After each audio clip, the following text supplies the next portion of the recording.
Head külalised, me alustame peatselt oma otseülekandega, nii et kui vähegi õnnestub, võtke istet.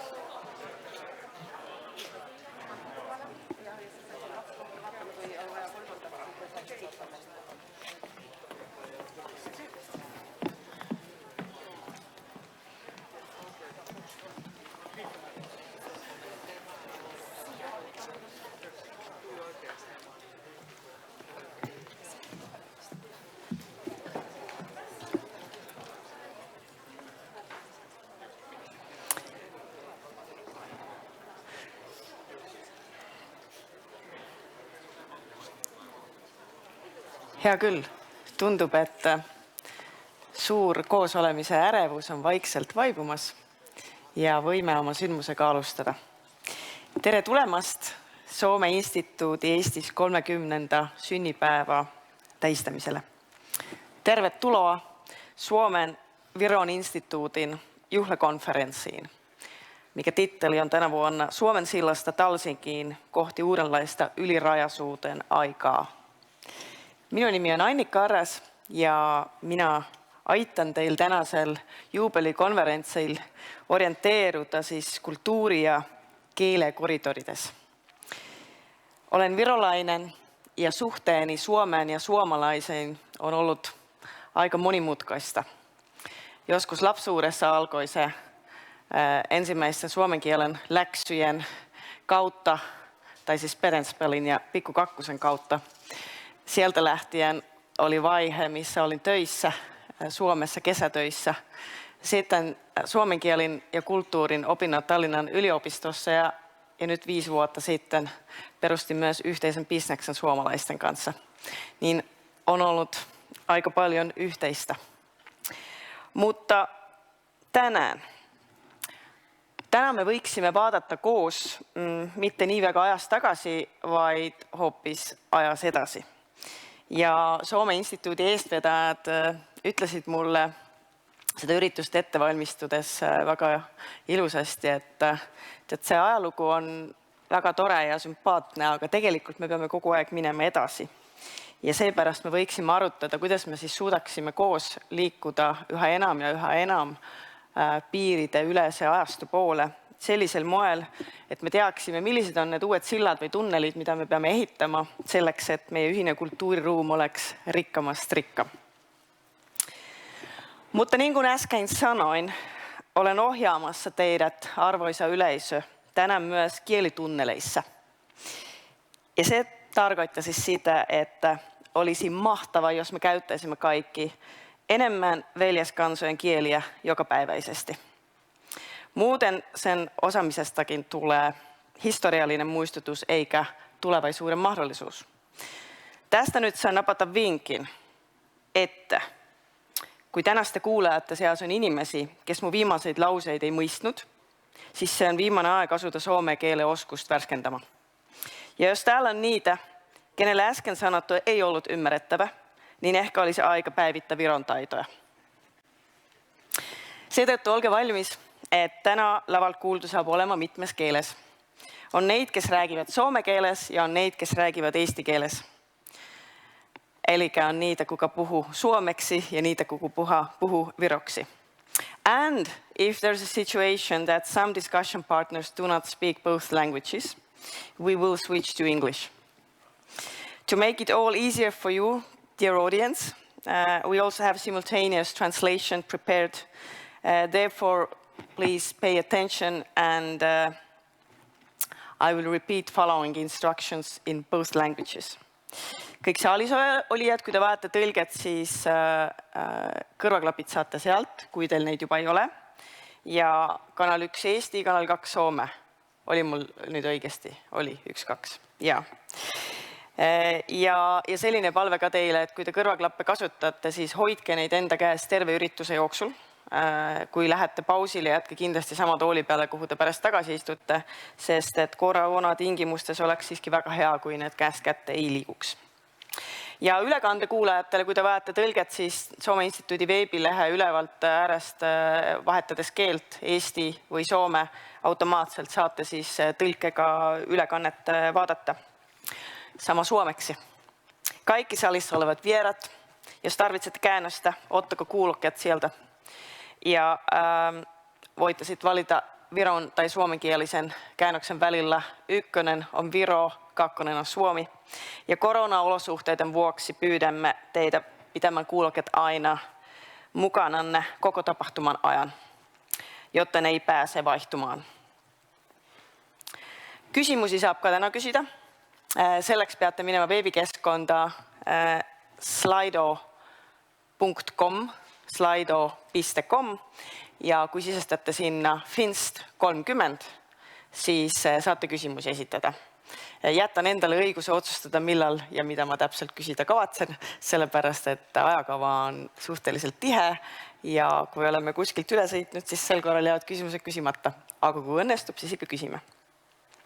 Aga nüüd alustame konverentsi sisulise osaga.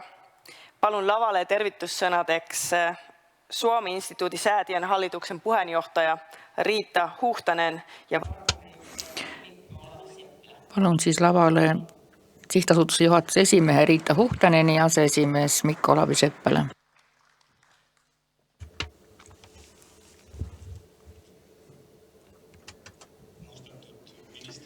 Arvoisat ministerit, hyvä suurlähettiläs, arvoisat vieraat. Suomen suhteita on perinteisesti kuvattu kielikuvalla Suomen sillasta, ja tämä kielikuva on syntynyt 1800-luvun lopussa. Kerran Kalevi-eepoksen Kalevipoik kaataa suuren tammen, josta tulee silta Suomeen. Runoilija Liitia Koitula loi tästä Suomen sillasta kulttuuripoliittisen metaforan. Hän korosti sillä kahden maiden kieleen perustuvien kansallisuusliikkeiden yhteisiä kehitysaloja. Kansallinen identiteetti ankkuroitiin kansanperinteeseen ja kieleen, ja niihin katsuen virolaiset ja suomalaiset olivat lähisukulaisia, heimoveliä. Praegune Soome instituut on tegutsenud samade arusaamade alusel juba 30 aastat. Selle aja jooksul on meie vahele tekkinud tihedat suhtlust ja teabevahetust. Samas on selgunud, et meie hoiakud ja teadmised üksteisest on ajast maha jäänud. Eriti teravalt väljendusid need puudujäägid koroonapandeemia ajal. Instituut on seetõttu seadnud üheks eesmärgiks olukorrapildi uuendamise, mis tugevdaks kultuurialast mitmekesisust, uute tegevusvõimaluste leidmist ja meie kultuuride vahelist säilenõtkust. Suomen ja Viron kulttuurisuhteet eivät ole pelkkää virallisluonteista kulttuuridiplomatiaa, vaan sillä on toinenkin taso, arkinen kanssakäyminen, joka perustuu maiden väliseen igapäevaset kontaktit väljendusid Lahe vastaskallaste elanike vahel toimunud sööbrakaubanduses, toidukraame vahetamises. Kala vastu sai kartuleid ja teravilja. 20. sajanda alguses tihenesid haritlaste vahelised kontaktid. Tollal solmiti arvukalt abielusid soomlaste ja eestlaste vahel ning algas vastastikune kultuurivahetus kirjandusi, teatri ja muusika valdkonnas. Soome instituudi ülesanneteks on edendada soomlaste ja eestlaste laialdast kultuurialast koostööd, tugevdada Soome ja Eesti vahelist ühiskondlikku dialoogi ning toetada soome keele positsiooni Eestis. Instituut toetab nende ülesannete täitmiseks kunsti, teaduse ja hariduse vallas ning kodanike ühenduste vahel loodud kontakte. Instituut tugevdab ühiskondlikku dialoogi algatuste tegija ja taustatoetajana ja Soome ühiskonna tõlgi ja esindajana Eestis. Meie visiooniks on olla muudatuste ellukutsuja, mõjutaja, asjatundja soomlaste ja eestlaste vahel sõlmuvates suhetes. Aitame kaasa suhete värskendamisele ja soovime olla selleks tasandiks, kes haldab kõige laialdasemat olukorrapilti meie maailmadest. Suomi ja Viro itsenäistyvät, niin yhteistoiminta ja olulist võimalust noorte rahvusriikide arengu toetamisel. Mõlemal riigil oli ühiseid huvisid ja võimalus keelesugulusest kasu lõigada. 1920. lõpus avati praeguste kultuuriinstituutide eelkäijad Tallinna Soome büroo ning Helsingi Eesti büroo.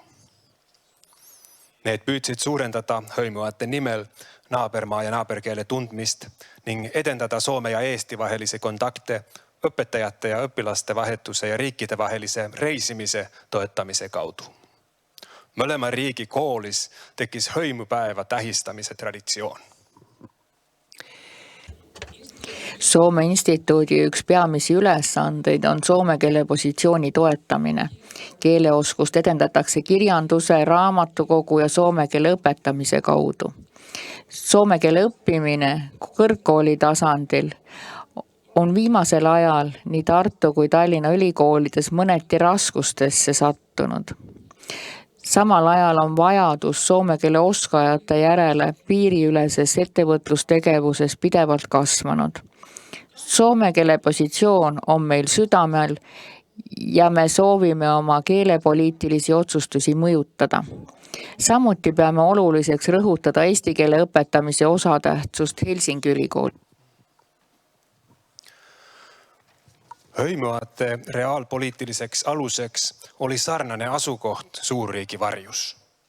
Soome ja Eesti vahelistes suhetes on kolmanda isikuna osalenud alati ka Venemaa ja Läänemere piirkonna suurriigi poliitika.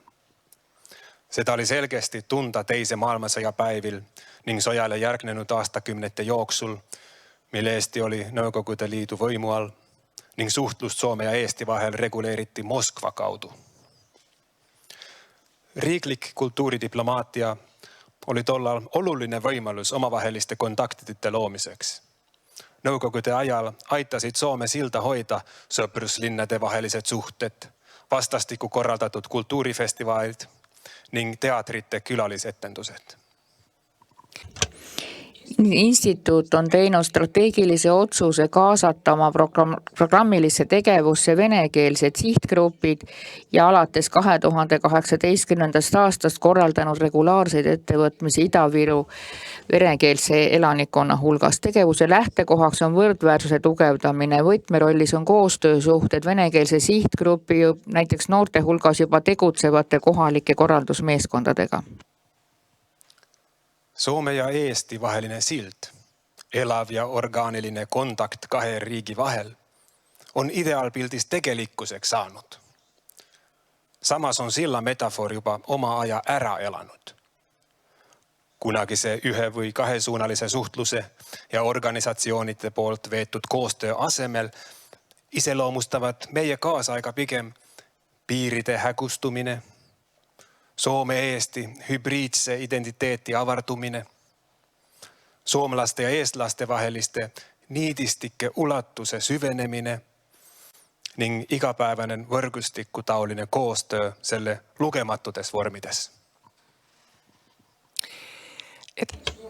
Lõuna-Soome ja Põhja-Eesti ühine töölkäimispiirkond ja majandusala on loonud uutmoodi ühise kultuuriruumi, kus instituut soovib olla koordineerijaks ja võimaluste tutvustajaks. See mitmepalgeline identiteet toetab soomlust ja eestlust. Kas kultuurivahetus võiks olla veel enam kahesuunaline? Kas meie riikide kultuuriasutused võiksid veelgi tihedamalt teha erinevate koostööde ja ühise publiku raames koostööd? Soomlased elasid südamest kaasa Eesti taas iseseisvumiselle.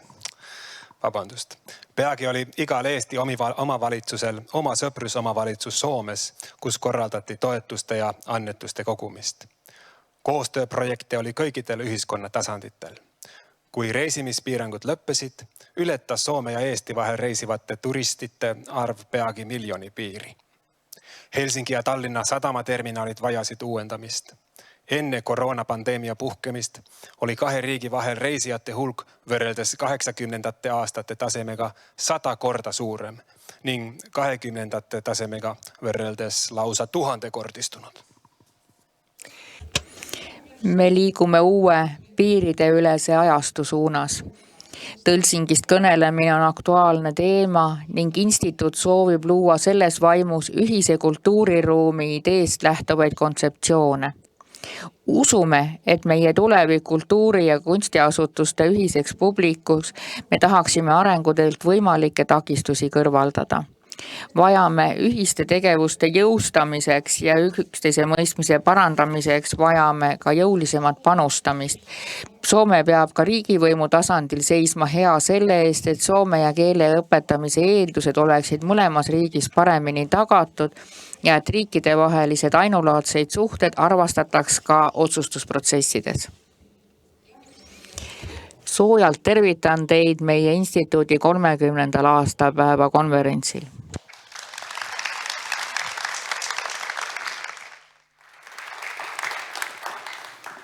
Kiitos, aitäh. Mikko, väga kaunis eesti keel. Aitäh sulle. Ja tietysti Riitta, mahtava suomi. Ei tapahtu usein, erittäin just nyt pandemia. Nii juhtub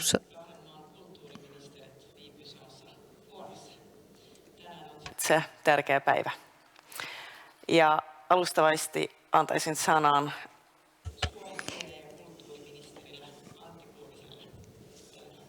ja jätkab siis Soome haridus- ja kultuuriminister Antti Kurvinen.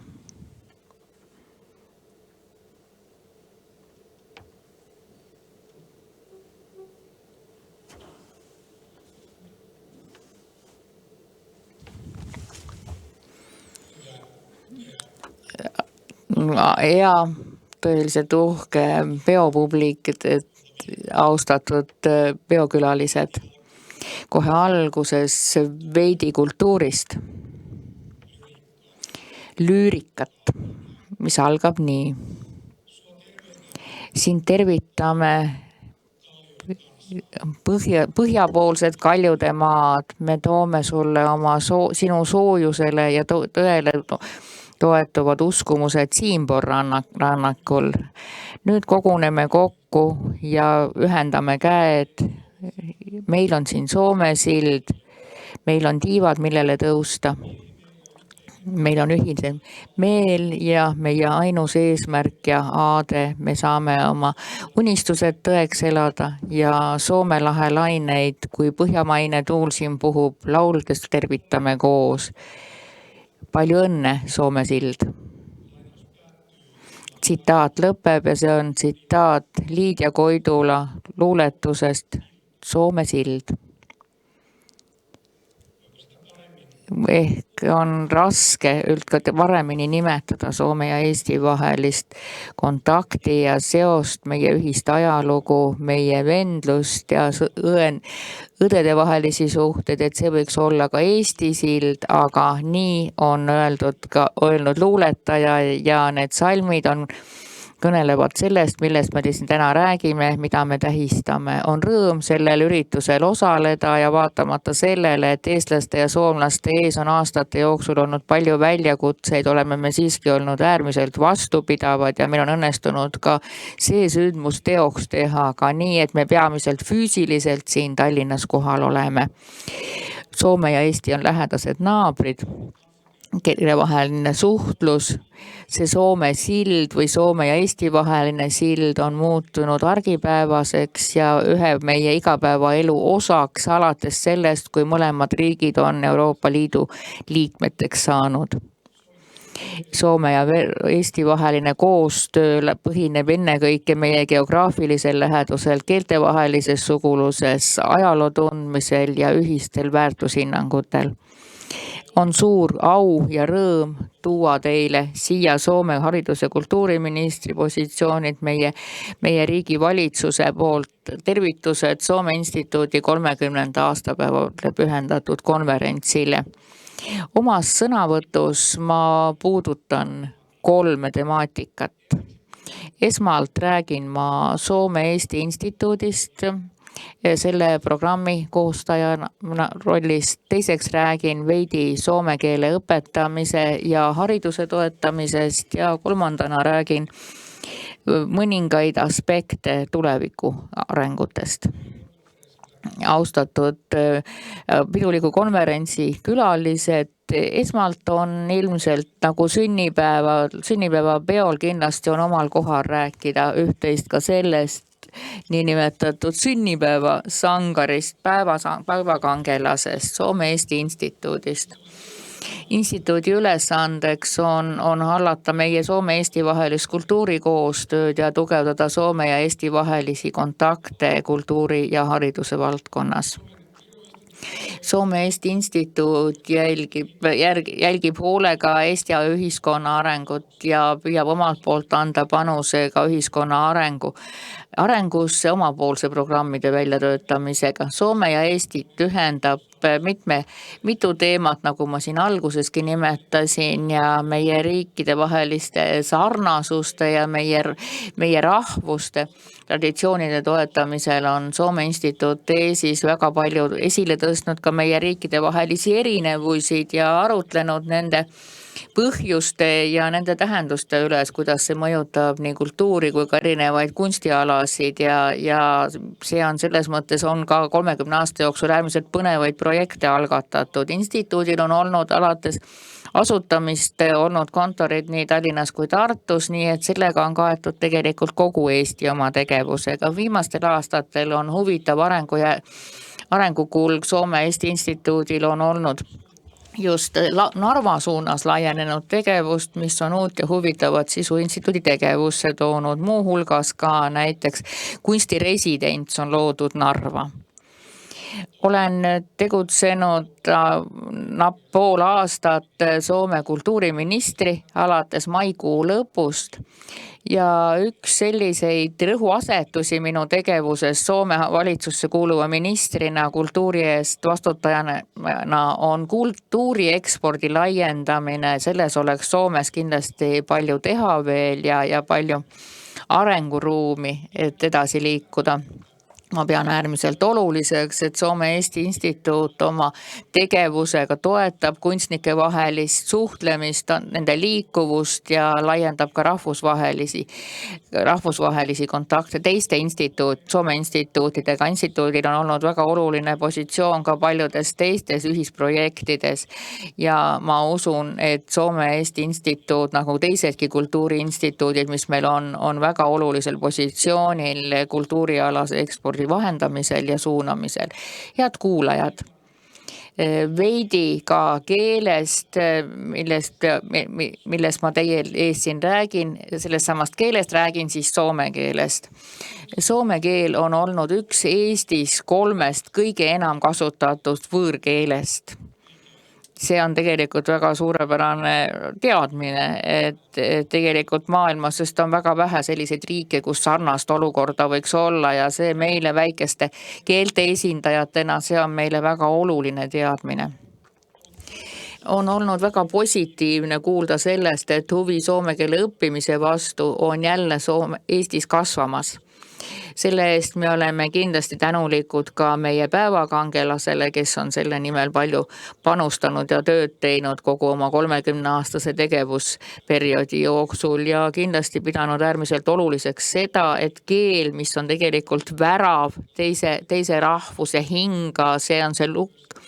Ja see on uks ja see on peegel, mille kaudu me saame peegeldada nii iseennast kui ka teist rahvust ja selles mõttes on instituut äärmiselt olulist rolli mänginud meie lähedaste riikide ja vahelises kultuuri ja muus suhtluses. Soome keele õpetamise kõrval on Soome-Eesti Instituut toetanud ka Eesti koolides toimuvat keele- ja kultuuritegevust, näiteks Aleksis Kivipäeva veetmine on koolidesse viidud. Instituut on aastate jooksul korraldanud koolitusi soome keele õpetajatele aktuaalsete keeleküsimuste teemal.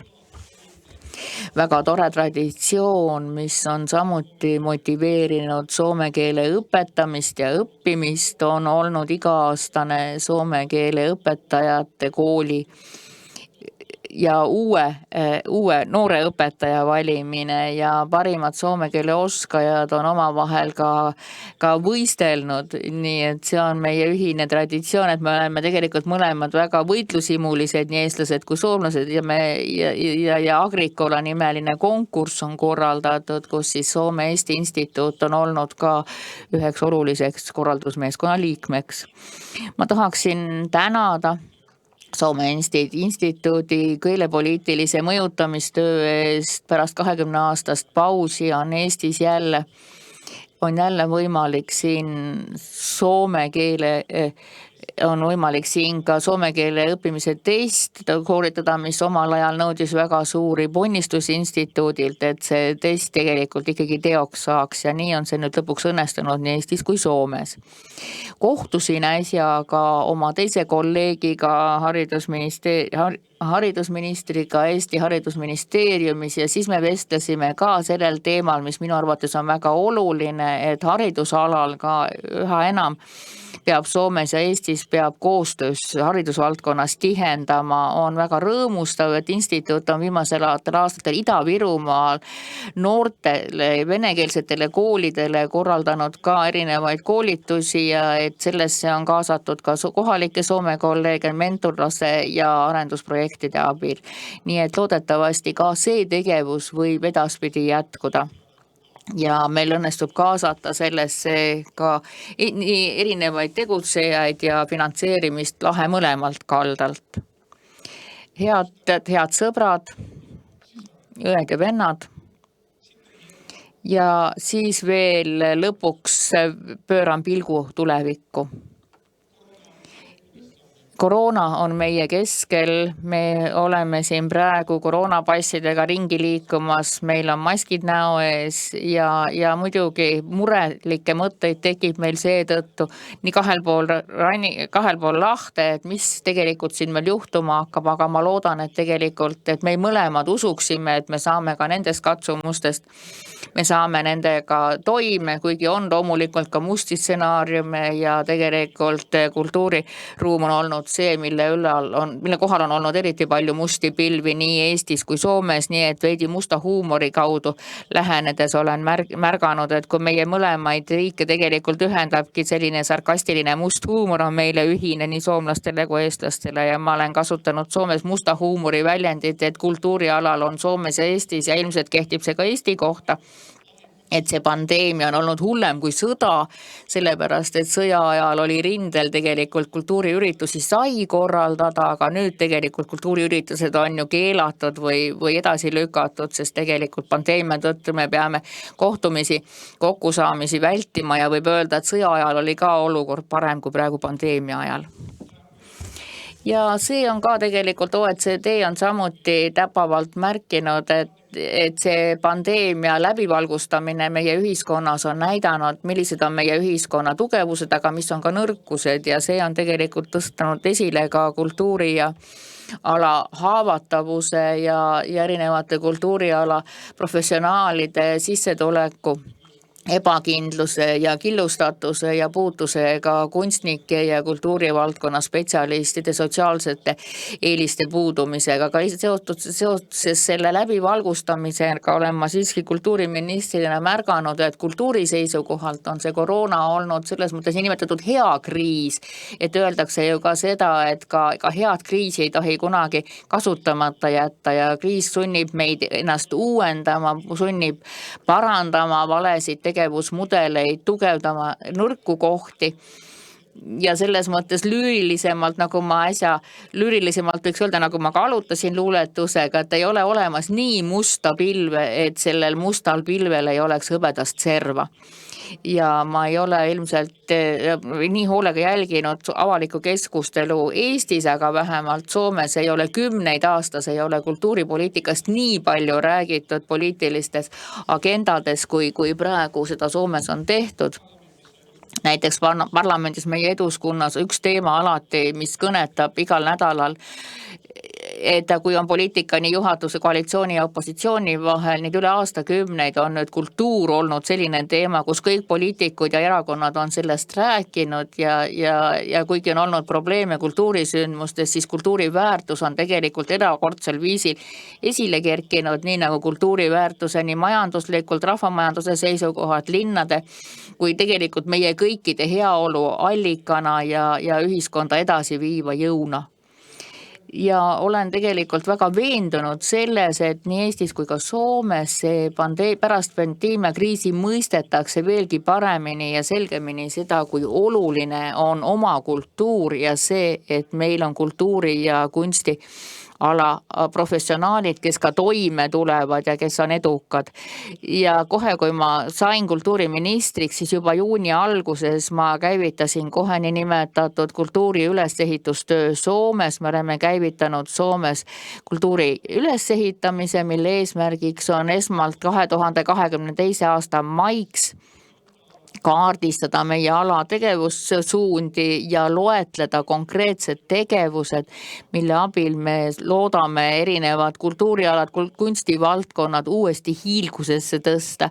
Ja olen kasutanud ka sellist võrdluspilti, et see pandeemia on, kuna nagu ma ütlesin, et pandeemia on hullem kui sõda kultuuri seisukohalt, aga teisalt võib võrrelda seda ka tulekahjuga, et see on tegelikult tulekahju, mis on purustanud meie kultuuri, lausa varemetesse viinud ja mis pärast tulekahju tehakse, hakatakse ju maja uuesti üles ehitama ja mitte ei ehitata kõikide ehitusvigade ja muu kulumistega, vaid ehitatakse palju parem maja, kui tegelikult tulekahjuta veel üldse oli, nii et selline on meie arusaam, et kultuur ja kunst tegelikult naasevad sellest või tulevad sellest kriisist välja palju parema, tugevamana ja õitsumana kui enne ja selle saavutamisel me tegelikult vajame ka väga head koostööd meie lõunanaabritega üle lahe ja tegelikult me peame ka omavahel diskussiooni pidama ja arutama, kuidas me saame ühist ülesehitustööd teoks teha. Tahan rõhutada, et see ülesehitamistöö pandeemia ajan ja pärast seda nii Soomes kui Eestis, see ei ole piisav, et see toimuks ainult riigipoliitikute vastutusel, vaid selleks on vaja ka kunstnike ja kultuurivaldkonna oma tegutsejate loovus ja ühiskondlikku erinevat organisatsioonide vahelist tegevust ja üks selline rahvusriigi ja rahvusühiskonna tegevusi on kindlasti Soome-Eesti instituut kindlasti kui sillaehitaja kahe riigi vahel üle lahe silda ehitamas. Et ma alustasin kultuuriga ja tahaksin ka väikese kultuuriettekandega siin lõpetada. Kirjanik Maimo Berg on pikalt tegutsenud instituudi kultuurisekretäri rollis ja ta on arutlenud ka Soome-Eesti instituudi olemust maailmas, tema positsiooni maailmas. Ja Maimo Berg on võtnud instituudi tähtsuse niimoodi kokku ja siin on nüüd kultuuriministri teine kunstiline osa, et ma püüan teile eesti keeltes rääkida, et ma tegelikult eesti keelt ei oska, nii et olge minu vastu siis armulised, kui ma nüüd siis teie kultuuri tsiteerin. Soome instituut on aitanud näha meie kahe maa kultuurisuhteid laiemalt, miks mitte ka inimlikumalt pinnalt. Ollut teenäitaja ja kaasaltaja. Soome kulttuuri külalislahe kotu Eestis.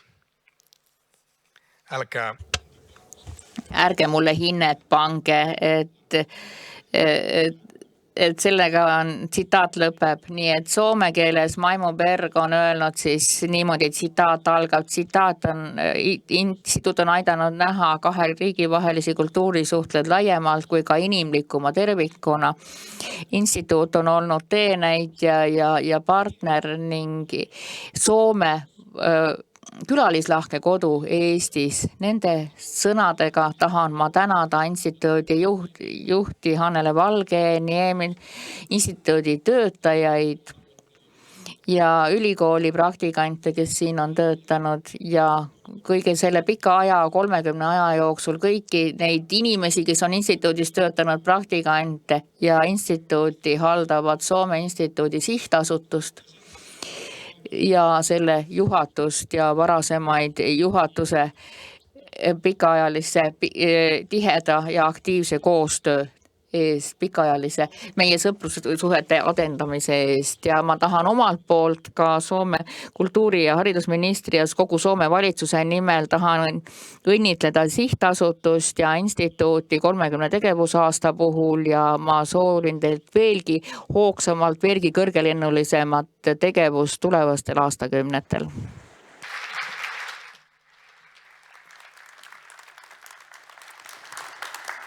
Kiitos ministeri Kurvinen, se viron kielikin meni aika hyvin, mutta mä kyllä voisin ehdottaa, että ehkä Aitäh, minister Kurvinen, et Mikko Olavi-Seppäsen kanssa võiks natukene harjutada siiski.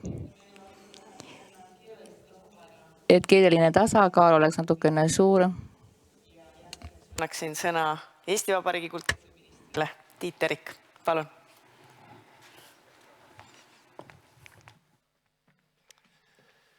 Hyvä ministeri, tervetuloa Tallinnaan ja Viroon. Aika mukava on nähdä, että ensimmäinen ulkomaalainen kollega. Väga tore, kui esimene väliskolleeg, kellega ma nüüd kohtun siin oma uues ametis, on just nimelt Soome haridus- ja kultuuriminister. Herrad, head Eesti ja Soome sõbrad, suur heameel on õnnitleda Soome instituuti sünnipäeva puhul ja tuleb tunnistada tegelikult, et mina saan seda sünnipäeva tähistada juba teist korda. Kui oli üks ilus suvepäev, siis kohtusin instituudi inimestega ka oma kabinetis toona Tallinna linnavolikogu esimehena ja hea meel oli tõdeda, et ka see maja, kus ma toona töötasin, oli koduks instituudile ja seetõttu oli see kohtumine veel eriti rõõmus. Tegelikult, kui me otsime põhjuseid sünnipäeva tähistamiseks ja erinevaid kuupäevasid, siis tegelikult me võiksime minna ajas palju kaugemale ja me võiksime näha ehk isegi sellise instituudi rollikandjana ka näiteks 1803. aastal Helsingi ülikoolis avatud eesti keele lektoraati. Ja tegelikult ka seda teist poolt eesti keele osas soomlastele vahendades ei saa mainimata jätta ka ju 1923. aastal Tartu ülikooli olulist rolli. Aga kui me mõtleme nüüd selle 30 aasta juurde, siis tõepoolest taasiseseisvunud Eesti ja instituut, me oleme läbi selle 30 üheskoos kasvanud ja ma usun, et arvestades meie ajaloolist sõprust ja vendlust oleme me ka selle 30 aasta jooksul teineteisele saanud väga suurt sõprust ja tuge pakkuda.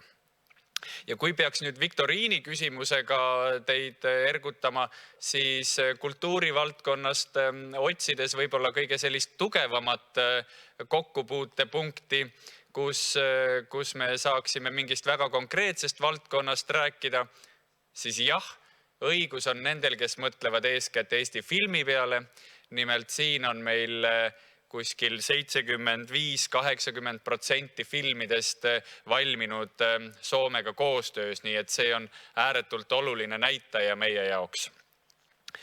Kui me mõtleme kultuuridest, siis loomulikult teineteist mõista on kõige parem siis, kui sa saad väga lihtsasti aru, mida sinu partner või sõber räägib. Meie keeled on sedavõrd lähedased, et põhjaeestlastel ka okupatsiooni ajal oli, ma arvan, et päris hea soome keele tundmine, kuna lihtsalt Soome televisioon oli selliseks heaks õpetajaks ja ma usun, et ka televisiooni roll lisaks Soomes veedetud skaudilaagritele on minu soome keele mõistmisele väga palju kaasa aidanud, hoolimata sellest, et ma nii-öelda akadeemilises keskkonnas soome keelt õppinud ei ole. Kui me mõtleme sellest, et televisioon on täna laiem, see selleks, aga et kuidas tänastele Eesti noortele Soomet, Soome kultuuri lähemaks tuua, siis ma usun, et instituudi eesmärk siin ka keeleõpetuse valdkonnas olulisi sihte seada ja neid tulemusi saavutada on väga kenasti ju kirja pandud ka selles 23. aasta eesmärgis 1500 õpilase osas, kes võiksid meie põhikoolides ja gümnaasiumides soome keelt õppida. Kui me oleme täna siin härra ministri suust kuulnud ja kindlasti läbi kõikide tänaste mõtteavalduste käib läbi ka see, et meie sõprus on tihe ja me saame hästi läbi, meil on mitmeid kokkupuutepunkte, siis ma tegelikult julgustaksin teid mitte laskma sellest ennast uinutada. Pigem otsime juurde neid kohti, kus me võiksime rohkem leida enda jaoks ühisosa. Lisaks kultuurile ja majandusele, sellisele isiklikule läbikäimisele, ma usun, et see rikastab mõlema rahva kultuuri, annab kindlasti väga tugevat tõuget ka meie majandustele, seda enam, et me nii lähedal teineteisele kultuuriliselt ja tegelikult ka füüsiliselt asume. Kasutame head sõbrad ära selle oma unikaalse olukorra ja oma head suhted meie mõlema rahva heaks käekäiguks. Aitäh!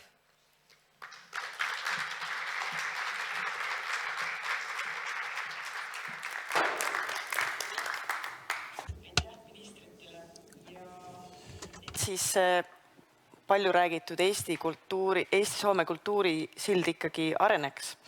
Anname neile võimaluse nüüd omavahel edasi vestelda ja arutada, kuidas see siis ikkagi päriselt juhtub. Nii et siis teate, et kui nad meie seast lahkuvad, mitte sellepärast, et me oleksime väga igavad, vaid nad peavad seda silda juba ehitama minema. Aitäh teile, kiitos!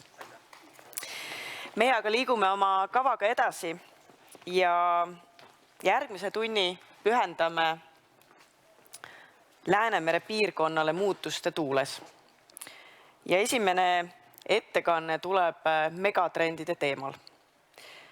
Seuraava puhuja on Katri Vadaja, kuka on ennakointi ja Järgmine kõneleja on Katri Vadaja, kes on siis arendusjuht, kellele väga meeldib rääkida jätkusuutlikust innustava tuleviku ehitamisest. Palun, Kati, nüüd me räägime megatrendidest ja nende mõjust Läänemere piirkonnale.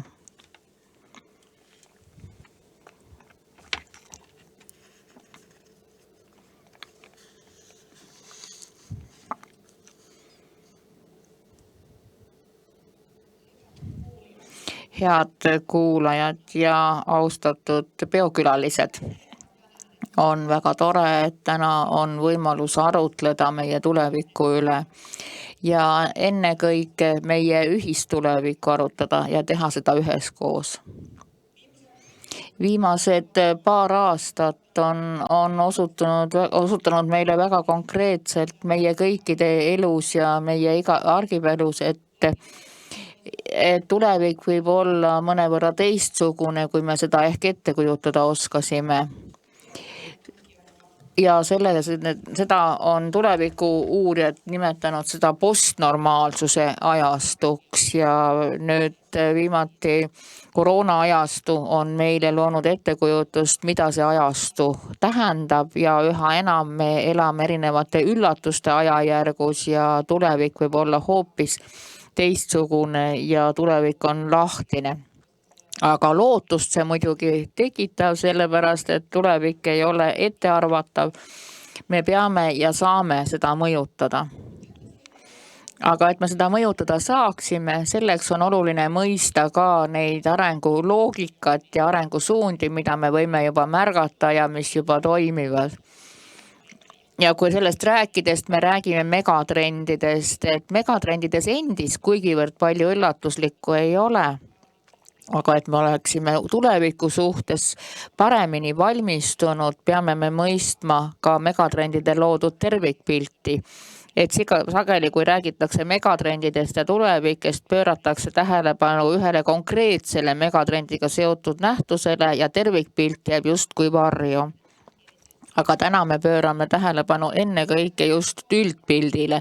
Pöörame tähelepanu ka megatrendide vahelistele suhetele, et nendele pisikestele mustadele pallikestele sellel pildile, et seda ma räägingi näitisena. Need on tegelikult pinged, mis tekivad megatrendide vahed. Need on kohad, kus tulevik on rohkem või vähem meie jaoks lahtine. Need on kohad, mis peaksid meis äratama küsimusi ja arutelu sel teemal, millises suunas me oma tulevikku tahame suunata ja milliseid lahendusi kaasajal tuleviku nimel tehakse.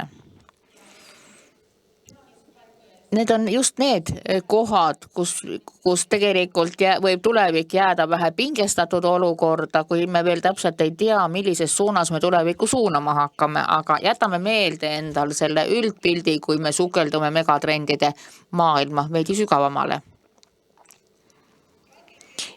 Kõige keskel, kui me räägime tulevikust, megatrendidest, kõige keskel on keskkonnaalase vastupidavuskriis ja see, kuidas me peame sellele kriisile reageerima, see mõjutab meie tulevikku ja see mõjutab tulevate põlvkondade tulevastel sajanditel. Ja selle vastusega, sellel, kuidas me lahendusi leiame, sellega on juba kiire. Me räägime keskkonna ülesehitamisest ja see on selline termin, mis tähendab, et me vajame muudatusi, me vajame lahendusi kõikidel tasanditel. Ja tegelikult ma just viitangi siin terviklikule ühiskondlikule muudatustele. Ökoloogilise kriisi ehk kõige nähtavam väljendumine on kliima soojenemine, räägitakse ka kliimakriisist. Aga see ei ole mitte ainukene asi, mis seda megatrendi mõjutab. Vähemalt sama oluline on räägita looduse mitmekesisusest ja leida lahendusi ka sellele, et see mitmekesisus on vähenemas. Tasapisi me hakkame sellest juba aru saama ja see on muidugi väga suurepärane teadmine. Ökoloogilise kriisiga on seotud ka muid väljakutseid, et tegelikult ressursside vähenemine, loodusvarade ületarbimine, pinnase vaesumine ja jäätmete probleemid ja neid kõiki me peame lahendama üheskoos, mitte ükshaaval. Vaatame veidi neid pingeid, mis nende muudatustega seotud on, et see on tegelikult väga pingestatud väli siin, sellepärast, et tegemist on väga laialdase nähtusega.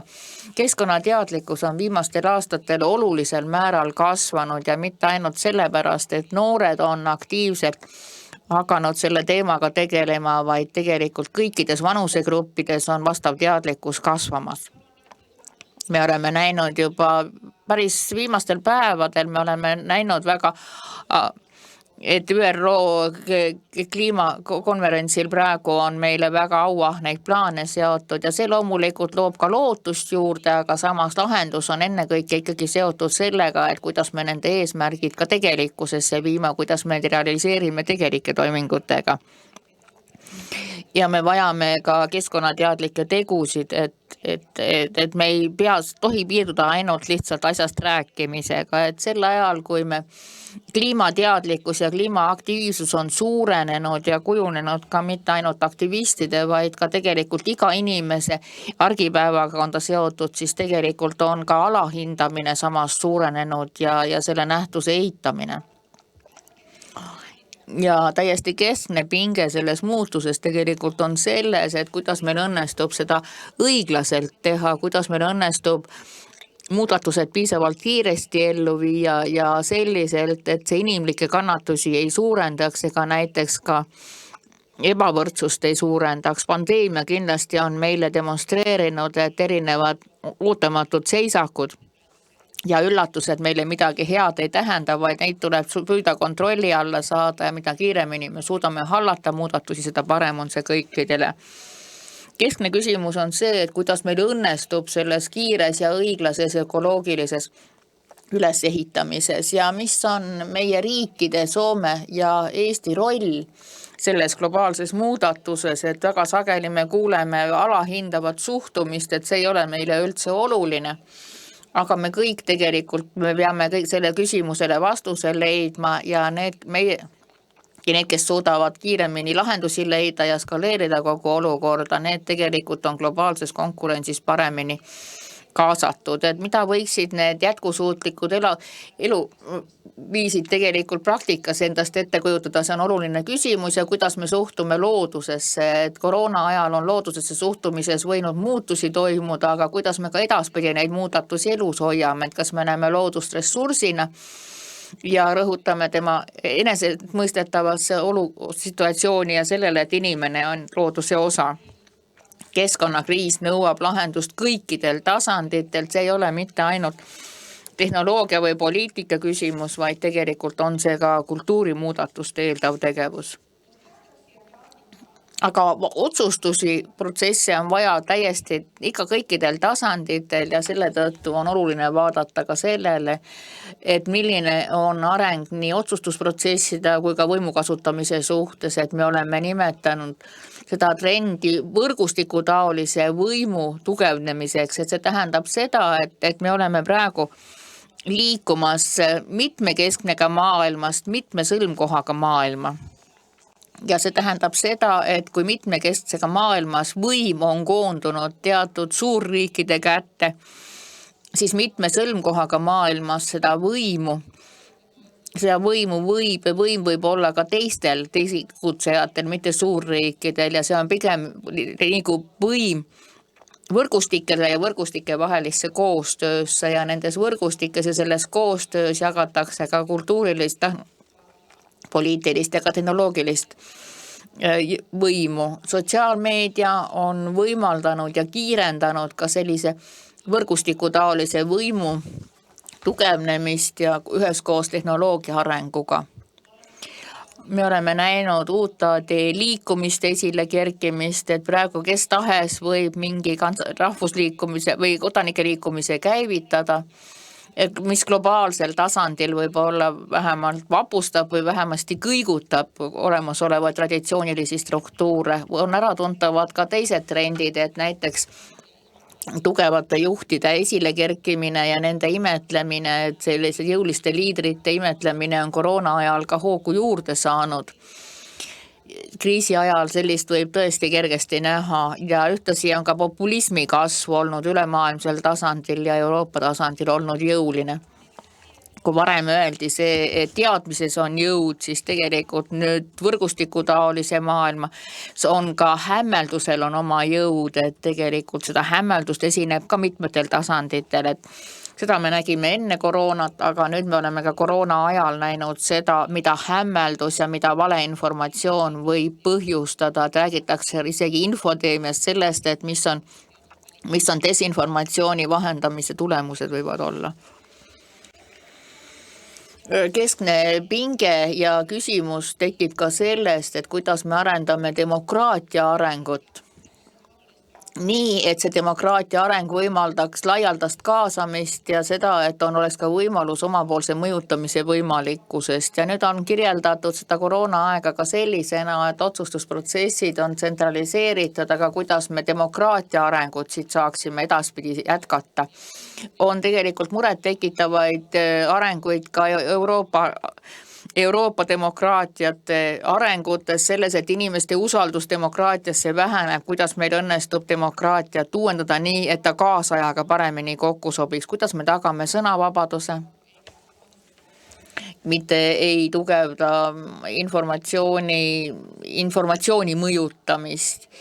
Mis on globaalsete institutsioonide roll meie praeguses ajas, et need megatrendidest tulenevad väljakutsed nõuavad rahvuste vahelist ja riikide vahelist koostöö.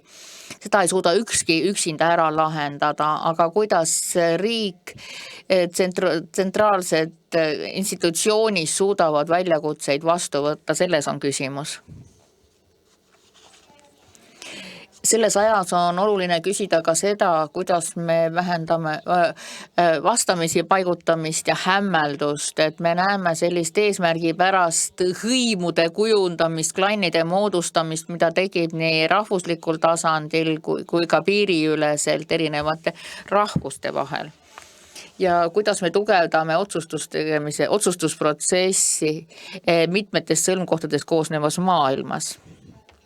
Et võime näha ka seda, et hämmelduse vähendamine on koostöös kiirete tegevustega. Et meil õnnestub piisavalt aegsasti ja piisavalt saada informatsiooni, et teha otsuseid ja neid ka ellu viia. Kolmandaks megatrendiks, mille ma tõstaksin esile, on elanikkonna vananemine ja mitmekesisuse suurenemine, et me püüame leida lahendusi meie riikides ja ülemaailmses mastaabis inimesi on üha raskem jagada vanadeks ja noorteks gruppideks, erinevateks gruppideks üleüldse. Meie elanikkond vananeb, kuid eluead pikenevad, aga meie mõlemas riigis sündivus on juba pikemat aega langustrendis olnud. See tähendab, et tööealiste inimeste arv langeb ja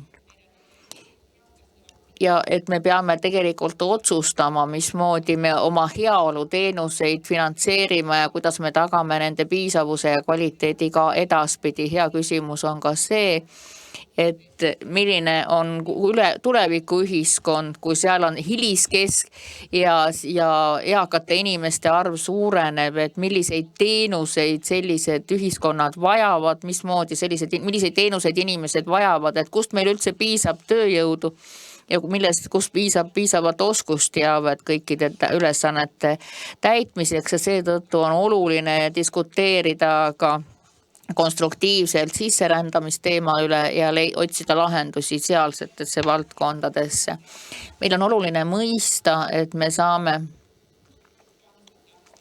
tugevdada võrgustike jõudu selle asemel, et me keskenduksime ainult iseenda ja jääksime ainult mullidesse pidama ja püüaksime seal püsida, et globaalsed ränded hakkavad kindlasti intensiivistuma ja ka nende tagajärgi me oleme näinud ja näeme seda nii oma riikides kui ka Euroopa riikides. Kuidas meil õnnestub siis ebavõrdsuse arengu takistamist suurendada, et see on kindlasti kriitiline küsimus meie ühiskondades, et kuidas me suudaksime ka inimeste ja looduse heaolu ühtlasi tugevdada. Et me ei taha kindlasti siin, et meil tekiks üha rohkem vastamisi asetamist ja pingeid ja et need takistaksid meie häid arengusuuni ja takistasiks lootusrikast tulevikku näha. Me vajame just neid halli erinevaid varjundeid, mustvalge, meie versus nemad mõtlemise vastandina, et meil tuleb omavahelist arusaamist ja mõistmist nii rahvuslikul kui ka rahvaste vahelist mõistmist üha enam toetada ja kasvatada. Ökoloogilise vastupidavuskriisile me peame mitmel rindel lahendusi otsima, aga me ei saa sellega hakkama, kui me hakkame majanduselu samal viisil jätkama, et majanduselu on praegu püüdnud üha rohkem uusi suundi leida ja koroonahoog on veelgi kiirendanud seda arengut.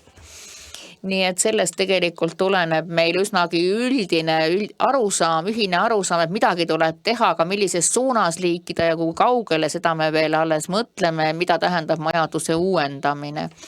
Ning selles veel niisugust ühisarusaama ei ole loodud ja lisaks kollektiivsele kriisile siis tegelikult on majanduskriisi uuendamisel on ka ebavõrdsuse suurenemine ja muud küsimused kindlasti seda veel halvendavad, aga tegelikult ka ringmajanduse osatähtsus on suurenenud ja ka selles on ka tohutu potentsiaal veel peidus ja lahenduste võtmed olemas, et alla 10% materjalidest praegu saadetakse ringlusesse, nii et kujutate ette tegelikult, kui palju erinevaid võimalusi selles veel peidus on, et tööelu muutustest, et koroona muidugi on ka tööelu muutustest, millest varem ei räägitud, praegu kiirendanud seda trendi, aga nii et siin ei ole muutus mitte niivõrd tehnoloogia arengus, vaid kultuurimuutuses, töökultuurimuutuses ja me peame hakkama uusi mõttekäike kujundama. Nüüd on tähtis, et kuidas me teeme hüppe ka tuleviku suunas, mitte ei naase kuna mingi varasema ja juba harjumuspärase juurde, vaid ikkagi liiguksime edasi. Nii et sellises maailmas, milles me elame, kus me elame pidevas muutumises, on üha rohkem mõtelda ka sellele, et kuidas oskusteavet pidevalt edasi arendada. Majanduse seisukohalt äärmiselt oluline küsimus on seotud ka sellega, et kuidas me tagame või tugevdame õiglast majandust. Eestit on peetud andmemajanduse osas eelkäijaks ja eestvedajaks juba pikalt ja Soome tahab olla ka õiglase andmemajanduse suunanäitaja ja sellealast koostööd tegelikult on juba algatatud, aga kas meie majandust mis määratleb siis, kas on meie platvormmonopolid, me suudame inimestest lähtuvat andmemajandust kujundada, et jagada andmemajandusest saadud kasu ühtlasemalt, et meie kõikide seisukohalt kõige olulisem küsimus on selline, et mis on piisav ja mida on küllaldaselt, et mida andmemajandus siis näitab, et mis ei põhineks ainult tarbimiskultuurile ja ületarbimisele, et kuidas me jõuame sellise parandava majanduseni, mis ühtlasi parandaks ka inimeste ja looduste heaolu ja toodaks ühtlasi head selle kõrval, et suudab pakkuda ka majanduslikku konkurentsivõimet ja uuenemist, et me kindlasti vajame tööd parandama ja uuendama majanduse edendamiseks me peame täiesti uusi tegevusmudeleid välja töötama. Ja päris viimasena tehnoloogia, mis samuti oma arengut on jätkanud ja võib öelda ka, et tehnoloogia sulandub kõigesse, mida me teeme meie argipäeva ja võib sulanduda ka meisse inimestesse ja tehnoloogia muudab meie tegevusviise, nii nagu me oleme seda juba näinud, et tehnilised rakendused tegelikult läbivad juba kogu ühiskonda. Seetõttu ongi oluline mõista, et mis siin juhtumas on ja kuidas mängureegleid õiglaselt luua, kes neid mängureegleid loob ja kes meie tuleviku võimu kasutama hakkab, kes määratleb selle, et kuidas meie tehnoloogia vahendusega igapäevaelu ja kuidas see ühiskond, milline see nad hakkab välja nägema. Digitaliseerimine on muidugi ka, mida me näeme ka praegugi iseenda ümber siin, aga tehnoloogia areng ja sulandumine tegelikult näiteks biotehnoloogia, geenitehnoloogia, mis kõik on ja tegelikult mis on veel toimumas, seal on eriti jõulisemad arengud ja tegelikult ainult taevas seab meile piire, et tegelikult ka kosmosetehnoloogia on tegelikult, peame küsima ka, et millesse me kosmosetehnoloogias panustame ja milleks me seda kasutame, aga selles on meil lootust ökoloogilise kriisi lahendamiseks, sest ka tehnoloogia areneb ja tegelikult kõik muutub odavamaks, aga kõige keskel on tehnoloogia mõistmine, on kõige keskpunktis, et me mõistame ka seda, et tehnoloogia dikteerib meie elu, aga kuidas me suudame ise dikteerida tehnoloogiat ja kes otsustab tehnoloogia arengu üle, et kuidas me saaksime sellest inimesest lähtuva ja inimese jaoks mõistetava, kuidas kujuneb tehnoloogia selliseks, et küsimus on selline, et tehnoloogia mõjutab meid, aga kuidas meie suudame tehnoloogiat mõjutada. Ja veel kord see tervikpilt siin ja tähelepanu tuleb pöörata sellele, et kõik mõjutab kõike ja üllatused tekivad tegelikult megatrendide kokkupõrkest ja nende koosmõjust. 5 nõuannet megatrendide kasutamiseks, vältidage kõik või ei midagi mõtlemist, rikastage oma mõtteviisi ka erinevate signaalidega, mida siit-sealt üles korjame ja mida võimalik ainult võib-olla ähmaselt märgata. Et me saame võib-olla horisonti vaadates sealt ka uusi võimalikke variante leida, järgi unustage lootust. Aitäh!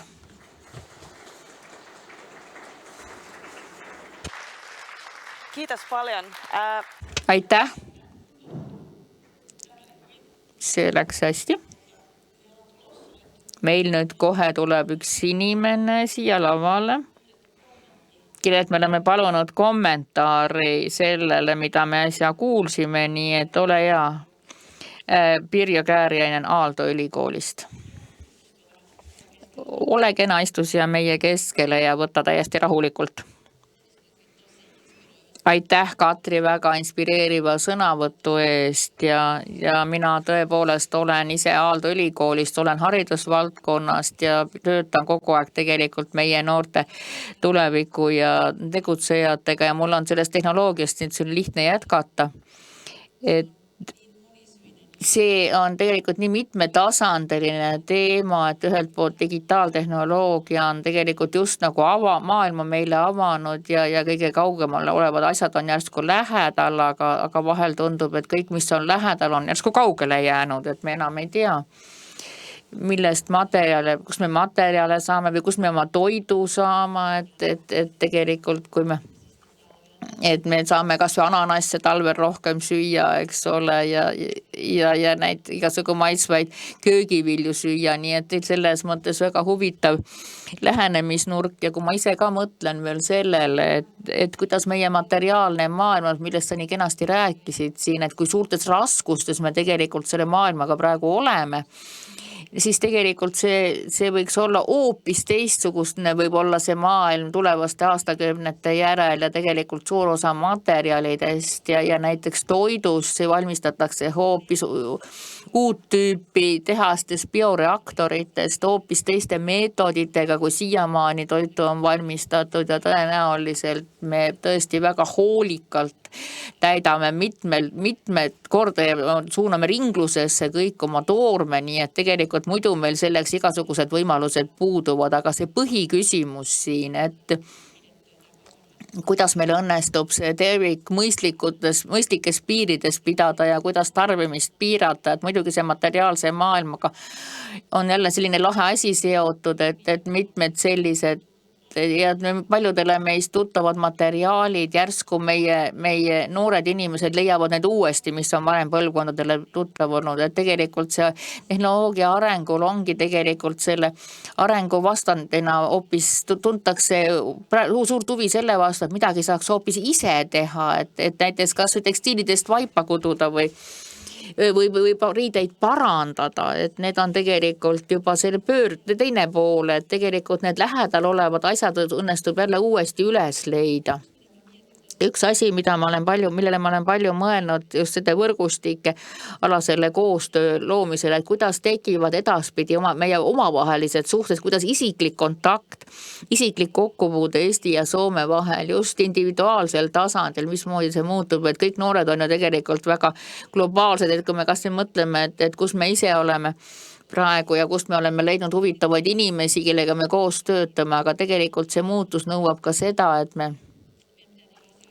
me peame asju koos tegema ja mina ise küll leian, et nii nagu ka sinu sõnavõttest selgus, et tegelikult see lähikeskkond, see lähikogukond, mis meil on, et see kõik, mis siin on, et see, mis me siin iseenda lähedal oleme teinud, et need võivad olla väga tähendusrikkad globaalse suure terviku seisukohalt ja tegelikult tõesti ma ise hoian uhkelt kaelas mida ma olen noore teismelisele siin Tallinnas olen kingiks saanud minu sugulaste healt sõbralt ja see on mulle kogu aeg meelde tuletanud pidevalt seda isiklikku suhet, isiklikku kontakti ja ma tõesti väga loodan, et meie tuleviku tegutsejad leiavad ka need isiklikud pidepunktid, mille ümber on hea oma ühistegevust ehitama hakata.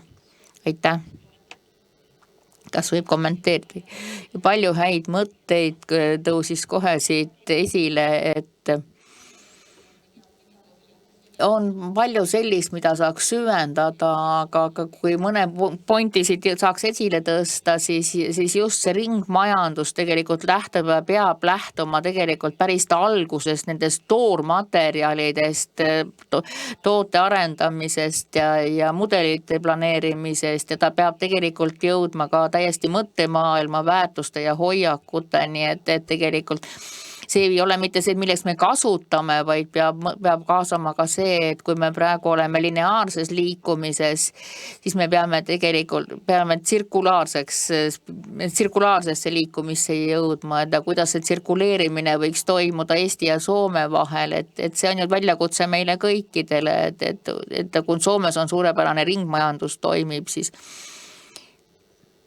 et kui me reisime ühele poole, et see on täiesti uus olukord, kus me saame siin üle mõlemalt suunas liikuda, et see võib tähendada muidugi ka selle, et me otsime neid rakendatavaid lahendusi, kuna me oleme ka füüsiliselt lähestikku, et see materjal, teie andmed ja kõik see, mis meil kõik liigub juba praegu meil mõlemas suunas, siis ka materjali saaks ju tegelikult niimoodi vahetada üle meie ühiste seoste kaudu, et ma ei oska öelda, et kas seda juba toimub, aga ma kujutan ette, et midagi sellist võiks juba tegelikult kas või need mõtted, ideed ja sellise mudeldamine, et see kõik on ju tegelikult, et erinevad lahendusedki, mis võiksid olla nagu suuremad lahendused ja lausa globaalsed lahendused, ka nende teemal võiks olla selline mõtete vahetus ja ma tooksin siia juurde veel, et kui rääkida noortest ja sellest, et kontaktid inimeste vahel tekivad, et paljude näidete puhul, et me näeme tegelikult ka tähenduslikkuse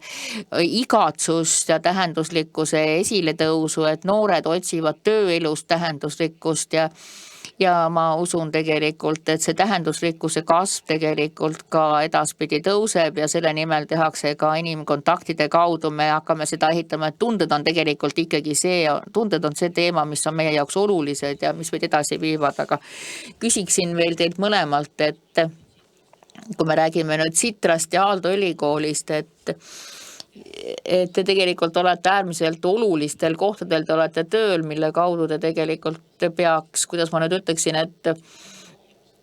et mille kaudu tegelikult nagu suunamine toimub, et mis suunaks just, võtaks suuna ühisele tegevusele, et jätkusuutlik areng ka riikide vahel paremini toimiks, et mil määral te oma igapäevases töös seda näete nii ülikoolide või siis Citran Innovatsioonifond, või kuidas te näete sellist tulevikku suunatud diskussiooni ja kas peaks lahendusi selles osas rohkem olema, et jah, muidugi, et meil on erinevates vormides koostööd erinevatel tasanditel, aga loomulikult ma tunnistan, et võiks seda rohkem olla, aga ma ise leian, et meil edaspidi, meil on Läänemere mürgistest etiketest tehtud tekstiilikiud ja mida on siis põldudel kasvatatud erinevatel värvitaimedega värvitud ja kui neid on kasutatud mõlemal pool lahte, siis tegelikult mingis punktis need saadetakse ka ringlusesse, et ehk selliste materjalide nimel me teeme tööd, aga kindlasti koostööd võiks olla rohkem, et päris kindlasti. Et kuidas me kas või Citras näiteks tahame rõhutada seda rahvusvahelisust ja kaikkiat arv. Ja kõike seda, mida me vajame tegelikult, et erinevaid foorumeid, kus me neid globaalseid tegutsejaid kokku koondame, mitte ainult Soome ja Eesti, vaid ka avame turu tegelikult ja loome kontakte ka teistele tasanditele, et see on tegelikult meie riikide vaheline koostöö. See digitaliseerimise arengus on meil tegelikult olnud palju koostööd ja see on hea olnud. Vähemalt meil on tahe. Ja näis, kuidas see siis edasi läheb. Aitäh teile. Oli väga huvitav.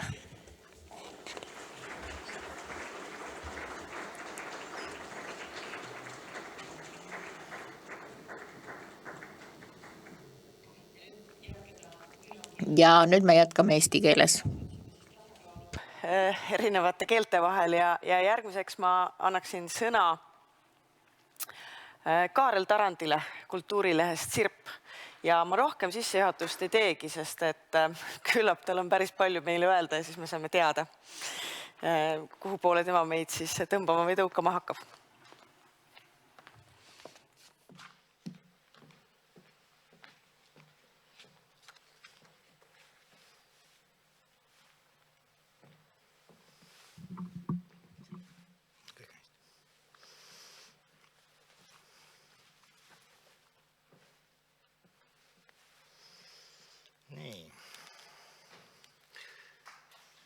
Arvoisa yleisö, head kõik Eesti ja Soome sõbrad vastastikku.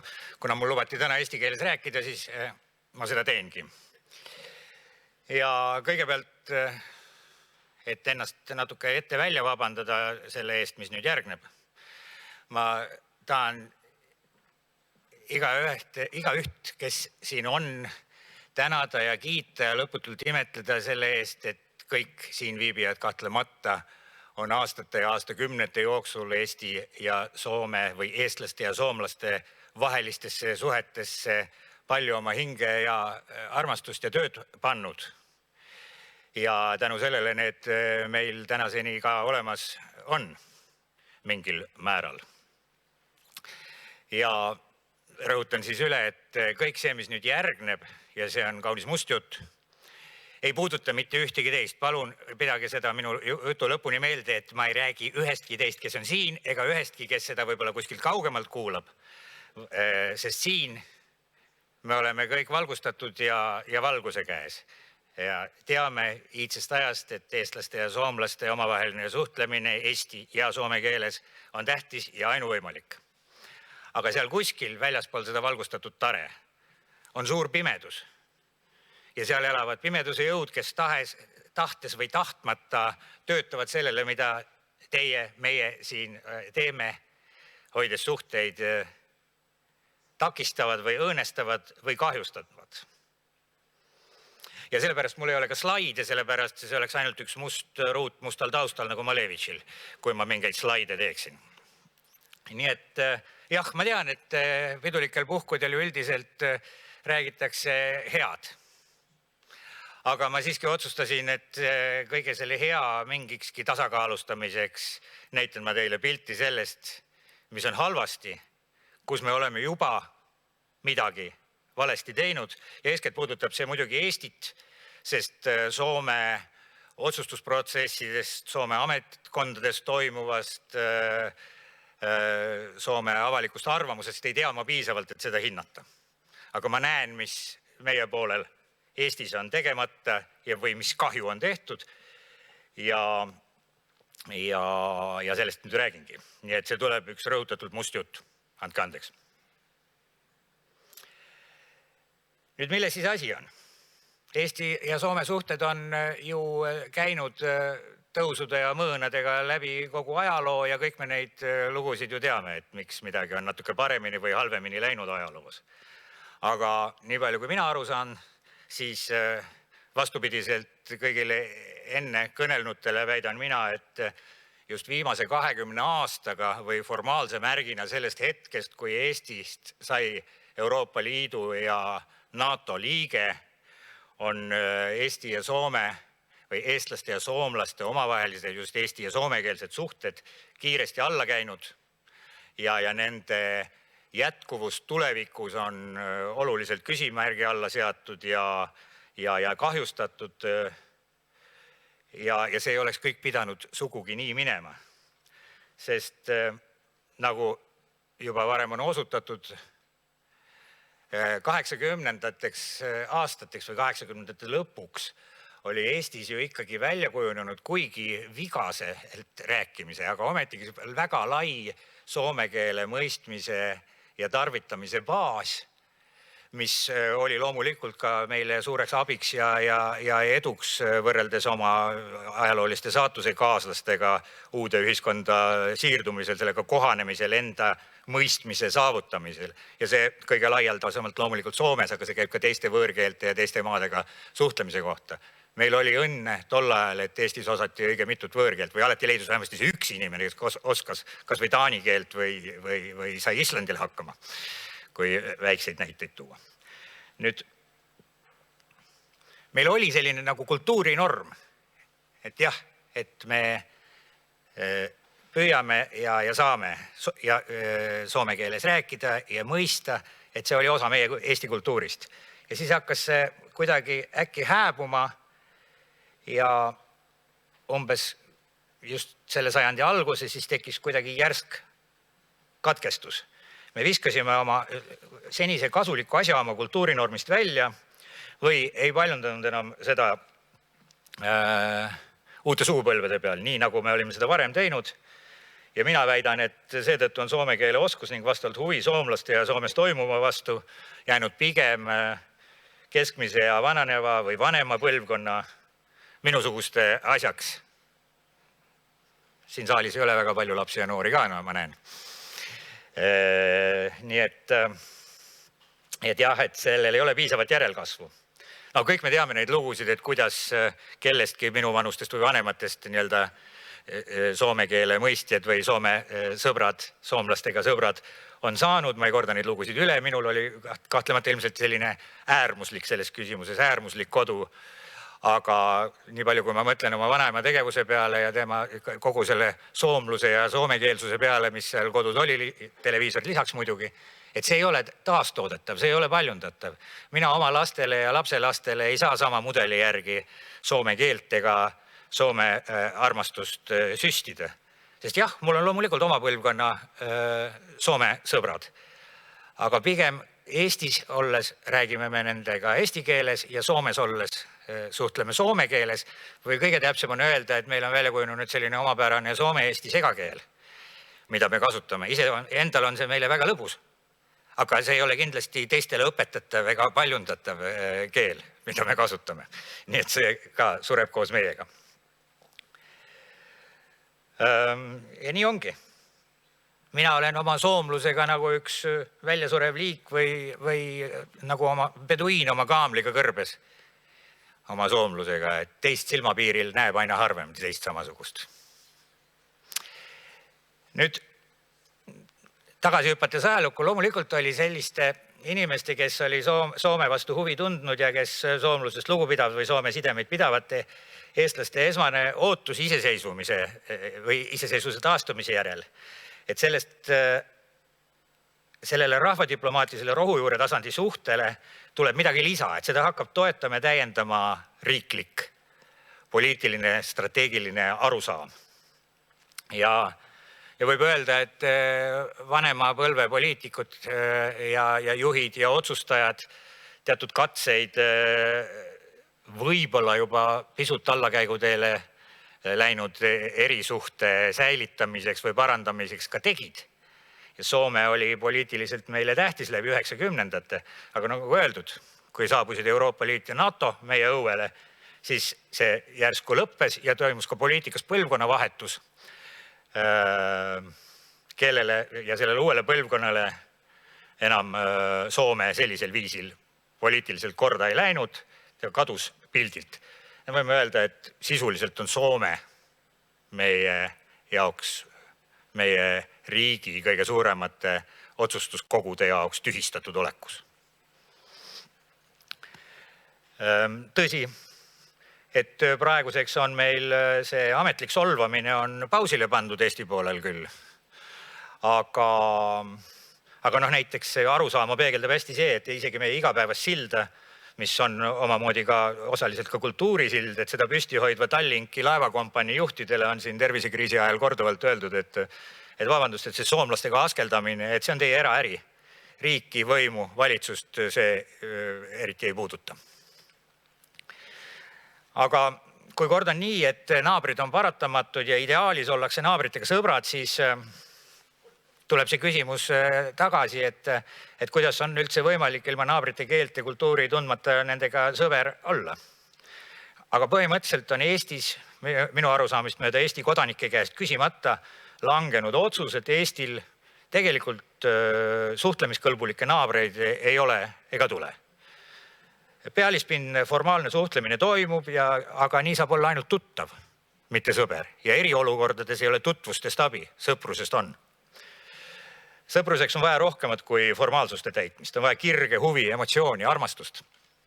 Aga meil on, kui me vaatame ükskõik mis ilmakaarde, meil on kuri naaber, paha naaber, temaga nagunii ei ole midagi teha. Ja siis on 3 kasutut naabrit. Kasutut, sest esiteks ükski neist naabritteist ei mõista Eesti valitud tee paremust nende omadega võrreldes. Nad ei käitu riikidena meie eeskuju järgi. Ja mis sõpruse sealt leiad? Järelikult ei ole neid vaja ka eriti tunda ja nende keelt ja mõtlemist mõista. Seda, et me riiklikul võimutasandil niimoodi arvame, näitab kas või see, et pisike detail, aga sümboli väärtusega, et erinevalt sajandi vahetusest või natuke hilisemas ajast saadame me häbenematult oma naabrite juurde Soomes, Rootsis ja Lätis suursaadikuteks inimesi, kes võivad olla väga võimekad diplomaadid kahtlemata, aga kes kohalikku keelt alles asuvad oma asukohamaal, siis oma saatkonnas töö juures asuvad õppima, teevad esimesi samme seal, aga ei oska seda enne ja juba vanasti ja muistest. See oli see, mis oli meie diplomaatia praktika 20 aasta eest veel. Et see oli tähtis. Seda komponenti ei loeta enam olemuslikult tähtsaks. Aga veel kord, keeleoskuseta sõbraks ei saa. Nii nagu ka ei saa aru, kui sinu juuresolekul kohalikud midagi omas keeles räägivad, et mis nad siis õigupoolest ütlesid. Aga veel hullemini ja mis on minu jutu nagu keskne punkt, paistab see, et mida me oleme valel teel silma Eesti üldhariduskoolist ja sealse kohustusliku võõrkeeleõppe struktuurist. Vähe sellest, et see on skisofreeniline, see on ka karjuvas vastuolus Eesti pika perspektiivi julgeoleku huvidega. Või täpsemalt, ta oleks sellega vastuolus, kui meil oleks õigesti sõnastatud julgeoleku huvid, mida ka ei ole, sest et julgeolekupoliitika on Eestis kõik. Ja sellele on allutatud kõik muu, mis tahes poliitika, mida selle tõttu ka ei pruugi eriti olla, eriti pehmemates osakondades. Aga see julgeoleku kogukond, mis tänaseks välja on kujutanud, need, kes määravad ja seda otsustavad, mis on tähtis. See on ju, nagu me teame, meie regiooni sobimatult sõjakas ja vaatab juba aastaid maailmale ainult läbi Washingtonis saadud prillide ja inglise keeles. Selles kontseptsioonis on meie ainus tõeline süvaliitlane ja sõber USA ja järelikult ainuke vajalik võõrkeel on inglise keel. Siis me ajame kõik asjad ära. Aga ma täpsustan siin kohal, et miks ma selle üldhariduskooli juurde üldse tulin. Et minu meelest erinevalt paljudest muudest ainetest üldhariduskoolis on on võõrkeelte õppimisel puht praktiline eesmärk ennekõike. Keelest peab olema hiljem kasu ja kasu saab ainult siis, kui kasutad keelt. Oma huvist võib muidugi õppida ka surnud keeli, kuid riigi poliitika kujundamisel peab kasu eesmärki silmas pidama nii inimese isikliku võimaliku kasu, mis tal tulevikus tekib, kas karjääri, töövõimalustena sõprade juures, ja ka riigi ja ühiskonna strateegilist kasu. Praegune meie keeleõppe struktuur ei teeni kumbagi eesmärki. Ma räägin hiljem täpsemalt arvudest, kui jõuan, kui enne ära ei katkestata. Nüüd muidugi on meil alati olnud võrreldes selle praeguse riigi üldsuunaga teisiti mõtlejaid. Ja ma siin ei hakka ajalugu ümber jutustama lühidalt.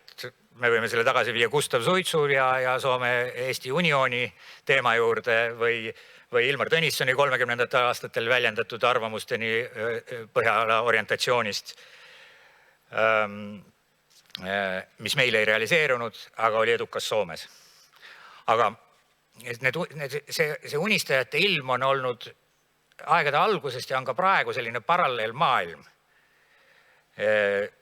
Siin on oma verstapostid. Näiteks 98. aastal, siis 23-4 aastat tagasi, kirjutas hilisem president Toomas Hendrik Ilves ühe lühiessee Jõulumaa, millest ta siis rekonstrueeris regiooni vaimset geograafiat ja seal oli keskne tees oli see, et ka Eesti, nagu juba ka keelest võib tuvastada, on pikaaegselt aegade algusest kuulunud põhjamaisesse kultuuriruumi.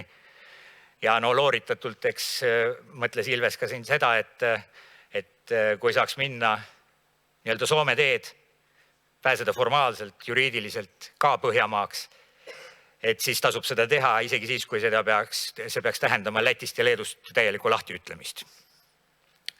Need Ilvese mõtted leidsid palju avalikku kõneainet ja poolehoidu, aga poliitiliselt mitte kuskile ei jõutud, sest nagu öeldud, prioriteedid ja ühispingutused, nendena olid tähtsamad pääsemine Euroopa Liitu ja NATO-sse.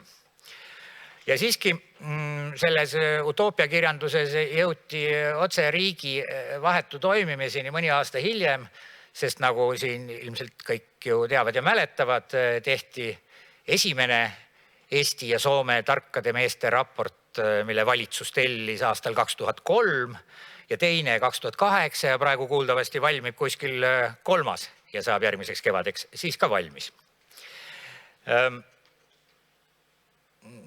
Ma ei usu ausalt öeldes tagantjärele, et juba esimest ja teist raportit tellides valitsus, vähemasti Eesti valitsus, oli väga siiras. Aga arvestades selliseid üldrahvalikke hoiakuid, tundus nagu otstarbekas vähemasti näidata seda pilti, et jah, me tegeleme Soomega, jah, meil on ka, sellele oli elektoraadis teatud nagu resonantsi ja seda tasus teha, aga ma ütleks tagantjärele, et pigem oli see tore valimislubadus ja poliitiline sööt, aga mitte sisemine veendumus. Ma ei hakka siin rääkima tuumajaamast, meie ühisest tuumajaamast Ida-Virumaal, mis peaks praegu juba mitu aastat mühinal töötama. Aga toon kaks asja nendest. Esimesest siis Jaak Ööröödi ja Esko Ollila raportist, kus on selline lause. Soome rajab Helsingi ülikooli juurde eesti keele ja Eesti Tartu ülikooli juurde soome keele professuuri. 20 aastat on peaaegu läinud ja mida ei ole, on professuurid ja eks ju igal aastal peavadki need vaesed 2 lektorit värisema, et kas nad siis lõpetatakse ära või ei lõpetate. Nii et selline elukauge unistus midagi ei ole, mida ometi oleks ju nii lihtne ja mitte oluliselt kulukas käima panna. Ja teine tsitaat siis Jakob Lomberi ja Gunnar Oki 2008. aasta raportist. Soodustada eesti keele õpetamist ja eestikeelse põhihariduse andmist Soomes ning soome keele õpetamist ja soomekeelse põhihariduse andmist Eestis. Jah, nii palju kui ma tean, siis Soomes on tõesti loodud võimalusi Eestist pärit immigrantide lastele emakeelse õppe toetamiseks kuigivõrd seal. Ja seda tavatsevad mainida ka neid pidujutte rääkivad Eesti poliitikad mõnikord. Aga üldiselt on see minu arust viljatu suund, sest nii nagu igal pool maailmas immigrantidega juhtub, ükskõik mis sa ka ei teeks, ükskõik kuidas sa neid oma sealt kaugelt kodumaalt ei toetaks ja ei utsitaks, kolmas põlv hiljemalt assimileerub ära, kuigi riigid seda ametlikult nimetavad lõimimiseks, integreerimiseks, nii edasi, kõik assimileeritakse. Soomlased assimileerivad ära Soomes elavad eestlased, meie teeme seda sama Eestis elavate soomlastega Ja me teeme seda isegi oma venelastega lõpuks, kuigi neid on palju ja see on keerulisem. Nüüd, ühesõnaga, need raportid läksid ilusti utoopiakirjanduse riiulitele seisma ja on seal ja mõnikord on neid tore ja armas lugeda ja ajaloolistes tagasivaadetes kurioosumitena kasutada. Ja tore on, et lisa tuleb. Nüüd, ma mainisin enne, võib-olla see kõlas natuke karmina, et Soome on tühistatud. Sellele on ka reaalses maailmas täiesti seda väidet kattev fakt olemas. Nimelt, tegelikkuses kehtib meil Eestis välispoliitika arengukava kuni aastani 2030. Soomet on selles tähtsas poliitikadokumendis järgmise 10 aasta peale nimetatud täpselt üks kord ja tsiteerin kuidas. Osaleme aktiivselt NATO partnerlussuhete kujundamisel, keskendudes meie regiooni vahetult mõjutavale koostööle, milleks on NATO suhted Soome, Rootsi, Ukraina ja Gruusiaga ning dialoog Venemaaga. Palju õnne, Soome, te olete huvitavas seltskonnas. Aga sama hästi võinuks me sellesse välispoliitika arengusuundadesse, mille siis parlamendi valitsus juhinduvad, kirja panna, et kahepoolseid suhteid Soomega ei ole ega tule seni, kuni Soome ei võta aru pähe ja kuni me koos oma sõpradega USA-s ei ole soomlasi NATO liikmeks ära mudinud. Siis tulge laua taha. Nii et sellest järeldub, et mida tahes ei kõneldaks ka siiski veel korraliselt toimuvatel ametlikel kohtumistel presidentide, peaministrite ja muude ministrite vahel. Soome on Eesti ja julgeoleku välispoliitikas tühi koht. Ja kuna julgeolekupoliitika dikteerib kõiki muid poliitikaid, siis on see kaunis tühi koht ka mujal, olgu tege majanduse või haridusega.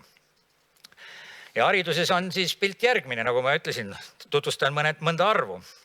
Eesti haridusministeeriumi andmed eelmise õppeaasta kohta ütlevad, et võõrkeelena õppisid eestlased inglise keelt 127 600 last, vene keelt 56 800 ja see on kasvusuunaga ja soome keelt 1200 ja see on languses ja rootsi keelt 440 ja läti keelt mitte ükski.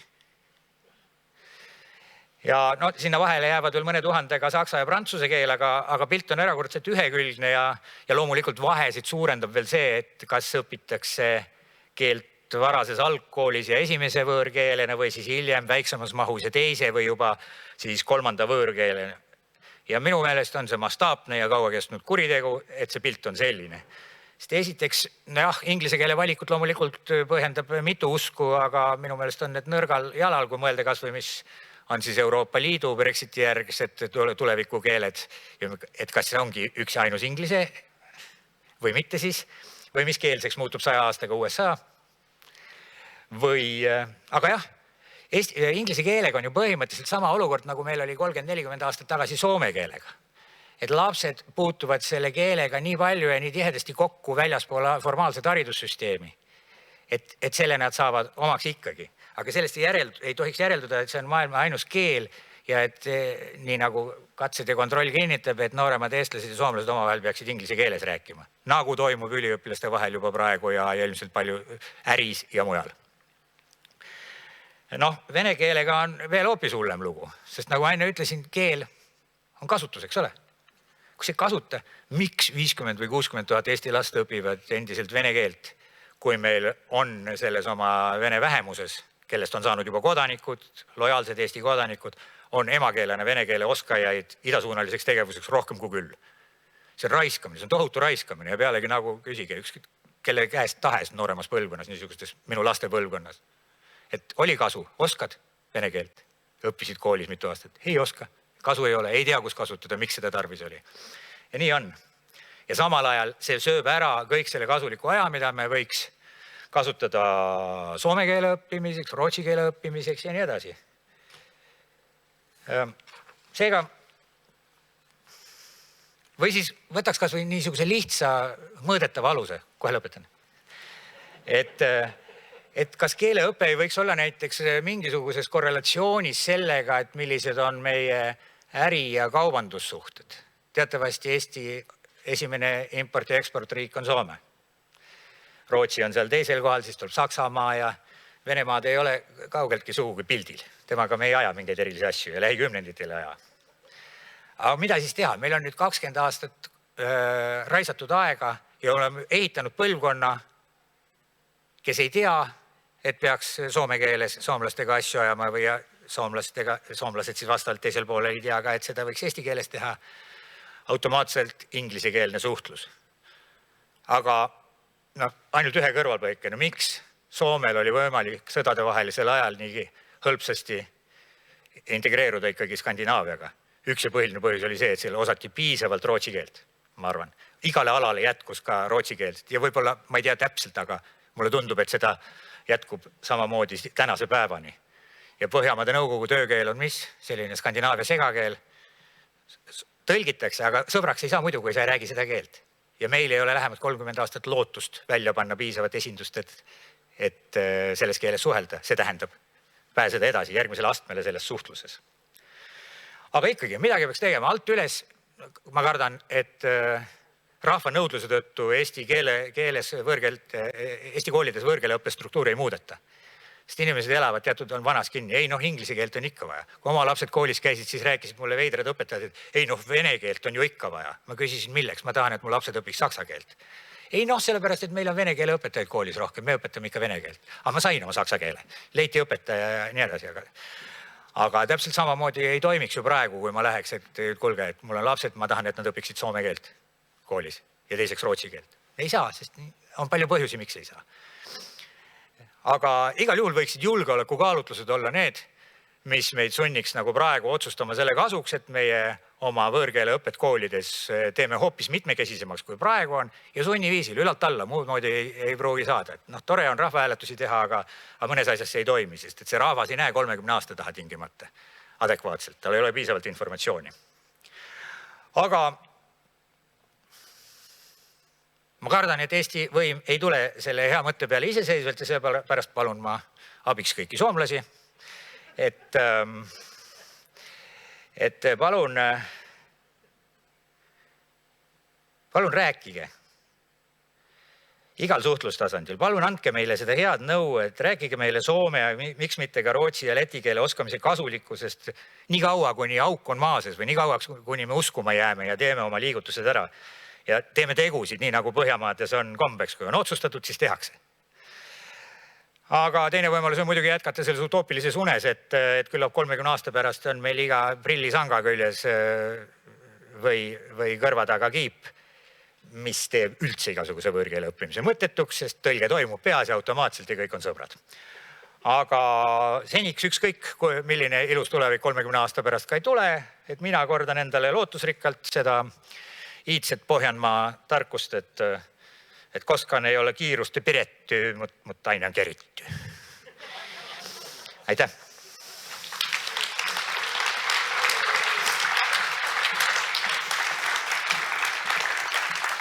Aitäh!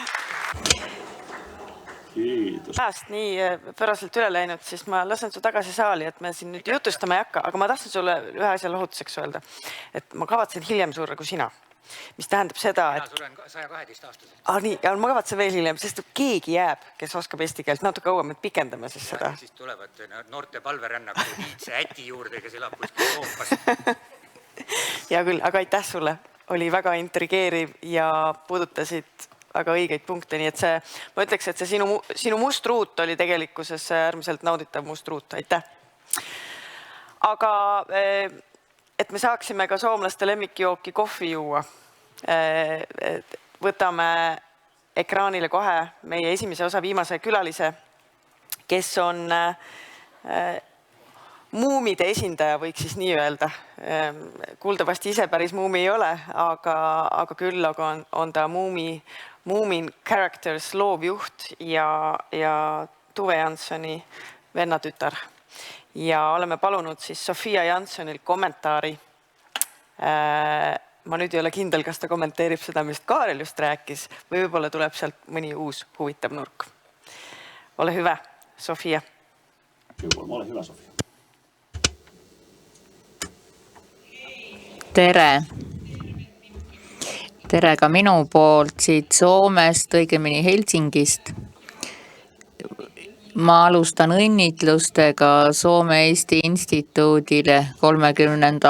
aastapäeva puhul ja 30-aastane teekond, see on väga uhke tähtpäev, et nii hea koostöö on olnud ja kindlasti ka edaspidi see jätkub, vaatamata sellele, et meil on praegu karm tegelikkus, millest Karre Taren ka äsja rääkis, et kahju, et olen ise siis Sofia Jansson, Tuve Janssoni vennatütar ja ma tegutsen praegu ettevõttes Moomin Karakters kunstilise juhina, et mille hallata muumide autoriõigused, et ma olen ise ka keeleinimene ja tegelikult mulle väga meeldis eriti noorena keeli õppida.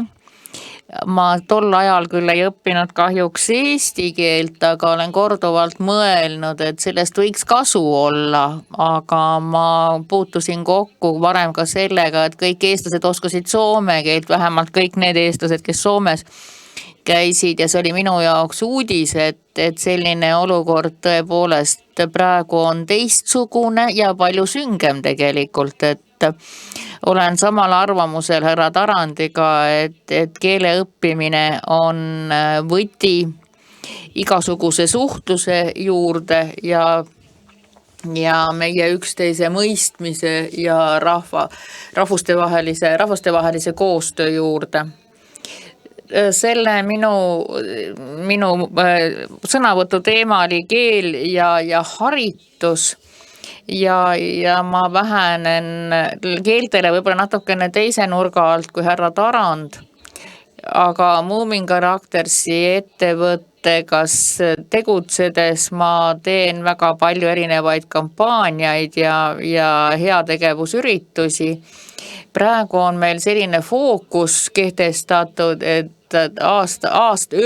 aastüüni muumidega ja tegelikult on see siis tervik, kus me keskendume sellele, et kõik, mis me teeme, kõike me ühendame sellega, et see toetaks armastust lugemise ja kirjutamise vastu, sest sellepärast, et me tegelikult oleme, need on ka Tuve Janssoni loomingus väga kesksed teemad ja seda ehk sellepärast, et meie seisukoht on, et meie arusaam on, et keel on äärmiselt oluline tööriist meie enda hariduse omandamisel ja kogu meie eksistentsi juures kogu siin maailmas. Tuve Jansson isa kuulus vähemuse hulka, rootsikeelse vähemuse hulka ja ta kirjutas rootsi keeles, aga oskas ka soome keelt ja ka teisi keeli.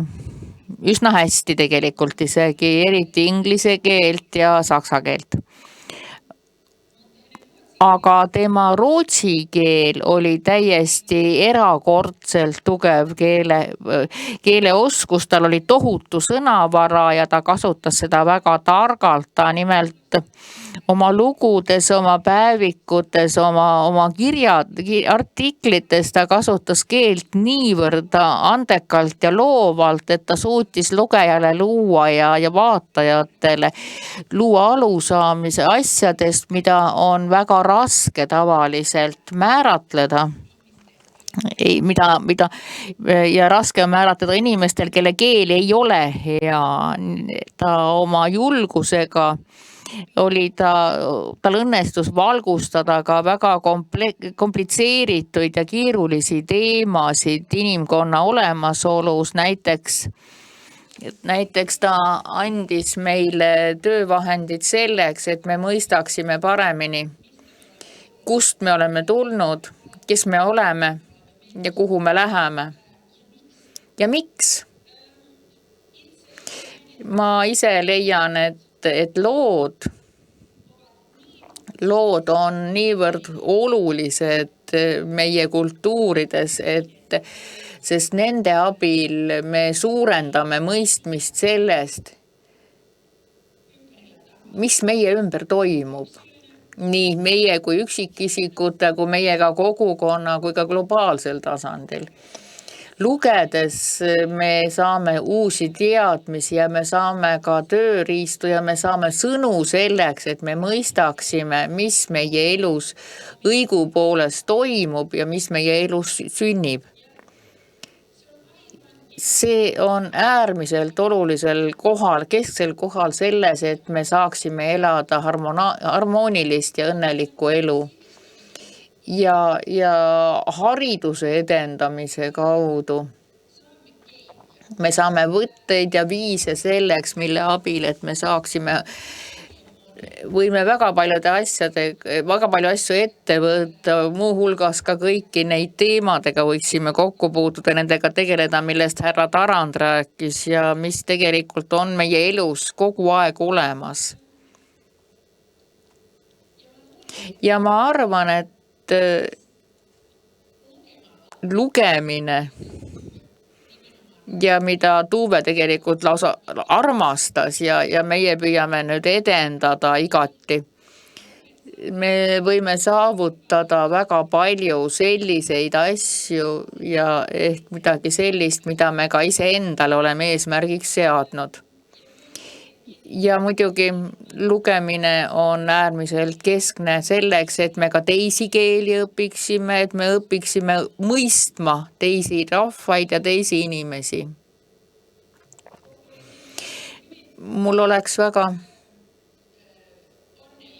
Oleksin väga õnnelik, kui Soomes kõik oskaksid eesti keelt lugeda, aga nii kahjuks muidugi ei ole.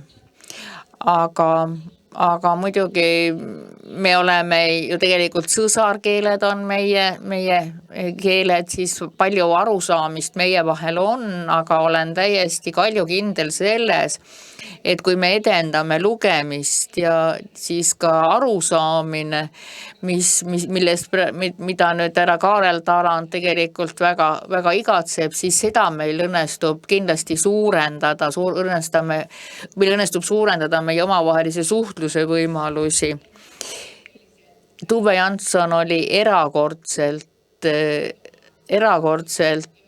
andekas erinevatest lugudest rääkima asjadest, mida meil on raske selgitada, muuhulgas meie iseenda isiklikud tunnete sõnastamine ja ka selle sõnastamine, mis inimeste vahel toimub siis, kui nad kohtuvad.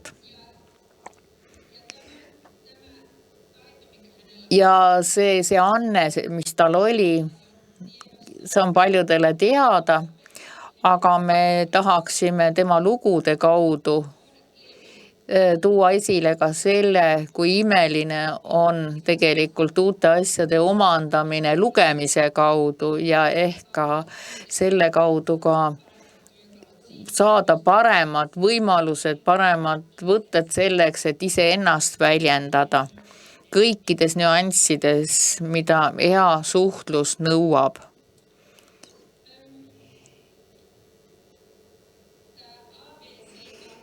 Ja ABC-kampaania on toonud kaasa hästi palju toredaid asju juba praegu ja me loodame loomulikult, et me saame edendada neid teemasid ka Soome-Eesti instituudiga koostööd tehes. Muuhulgas me teeme koostööd UNICEF-i ja Punase Ristiga neis raamides, sellepärast, et juba olemasolevad andmed selle kohta, olemasolev teadmine, et lugemise edendamine ka nende hulgas, kellel on erinevaid raskusi, kellel on raskusi haridusasutusse pääseda või siis üldse elus edasi jõuda, kui me edendame eriti just naiste kirja ja tüdrukute kirjaoskust, siis see tegelikult on suur võimalus nende edukuse tagamisel. Ma nimetaksin siin lõpus ehk veel seda, et ma tõesti loodan südamest, et meie koostöö Eesti riigi ja Soome riigi vahel kindlasti jätkuks ja jätkuks heal viisil, sest me oleme tegelikult väga mitmel viisil sarnased ja me jagame väga lähedaselt väga palju oma ühisest ajaloost ja ma tänan selle eest, et mul on olnud võimalus osaleda sellel konverentsil ja ma tõesti südamest soovin, et meie riikide vaheline koostöö jätkub. Aitäh!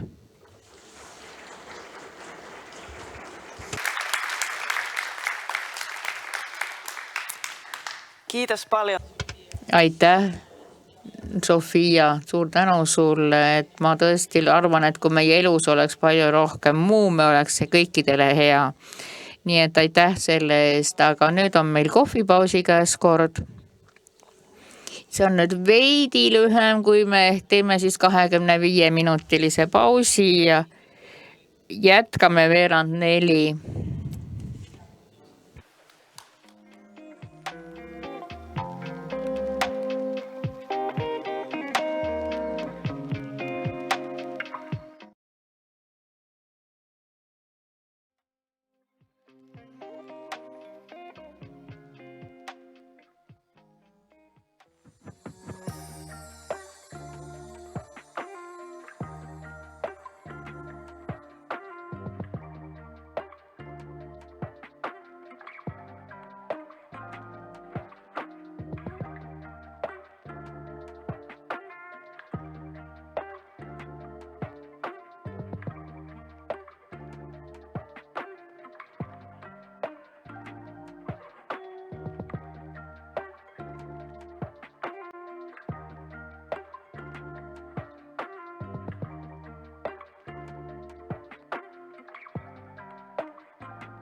jätkata. Ma korra küsin, Tõnis, kas sa ka kuskil oled? Istud mul ees. Sa oled liiga lähedal, et sind märgata, jah. Aga tere tulemast tagasi. Jätkame oma konverentsiga. Tervet tuloa taas jätkada. Tere loodetavasti huvitav 1,5-tunnine sett ees. Teemaga võtame ette loomemajanduse ja sekka ka pisut linnaruumi.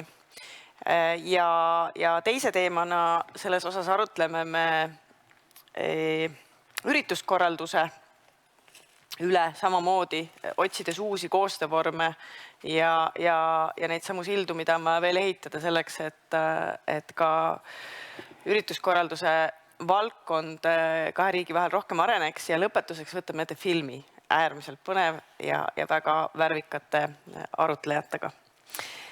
Aga teemegi siis algust. Palun enda juurde lavale Tõnis Arjuse Tartust. Kuuldavasti olla küll tallinlane, aga täna tegeleb Tartu linnaruumi arendamise ja parendamisega, võiks vist nii öelda. Ja meiega koos tuleb arutlema peatselt Mirku Kullberg, kes on Glass House Helsingi asutaja ja tegevjuht. Aga nüüd me läheme üle inglise keelele selleks, et Tõnis ja Mirku üksteist kenasti mõistaksid ka. Nii et kes vajab tõlget, siis kindlasti võtke endale kõrvaklapid. Okay, let's switch to English. First we will have a keynote from Tõnis, and then we're going to have a keynote from Mirku, and then we'll try to figure it out. Me paraku ei tõlgi inglise keelest eesti keelde, kuna kokkulepe puudus selleks, nii et loodetavasti saate aru. Aitäh, Annika, kiitos ja onneksi olkoon kaikille. Mutta niin kuin Annika... Aga nagu Annika ütles, minu väike ettekanne on inglise keeles, et sellepärast, et kui ma soome keeles räägin, see kujuneb liiga naljakaks lihtsalt. Oota, tagasi. Aha. Yksi pieni asi veel, mikä on Üks väike asi veel, mis on, et see on ruumiloome ruum, mis on soome keeles teatavasti laip. Nii et nagu surnukuuris töötan. It's a team. It's a team of. It's a new team for the last 6 months. Although I have been the city architect for 9 years now, but this new team is really about versatility, and it's about bringing together very different disciplines. And I think it's a really great change in Tartu, and it's kind of an understanding that cities are a really complex issue, and we need really different disciplines to tackle the complex issues. And so my presentation is in Estonian, so the Finns can practice Estonian, but I will talk in English so that everybody can understand what I'm saying. But it's about people. It's a very simple subject. What I'm trying to point out actually is that the one thing that matters most in the cities, I know it sounds a bit cliché, but it's the people. That's really one of the reasons why cities came to be, to bring people together, you know, and to work together, to bring different disciplines together.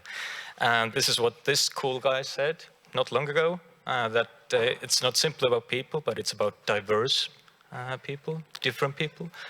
He said, if I translate, then it says that a city cannot be built by similar people. They must be different. Of course, Aristotle said men. He didn't say people, but that's another issue. I think there we can see great progress.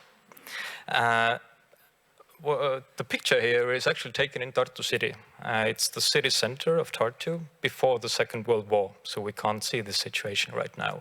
But it really brings out the point of cities. Active, vibrant city life. Do we need change in cities? Yes, and I really liked Katri Vada's presentation in the morning. I think it really well resonates also with my topics. We do need change. We have huge issues globally and locally. The three crises of climate crisis, the pollution issues and biodiversity issues. And Katri brought out also the issue of trust.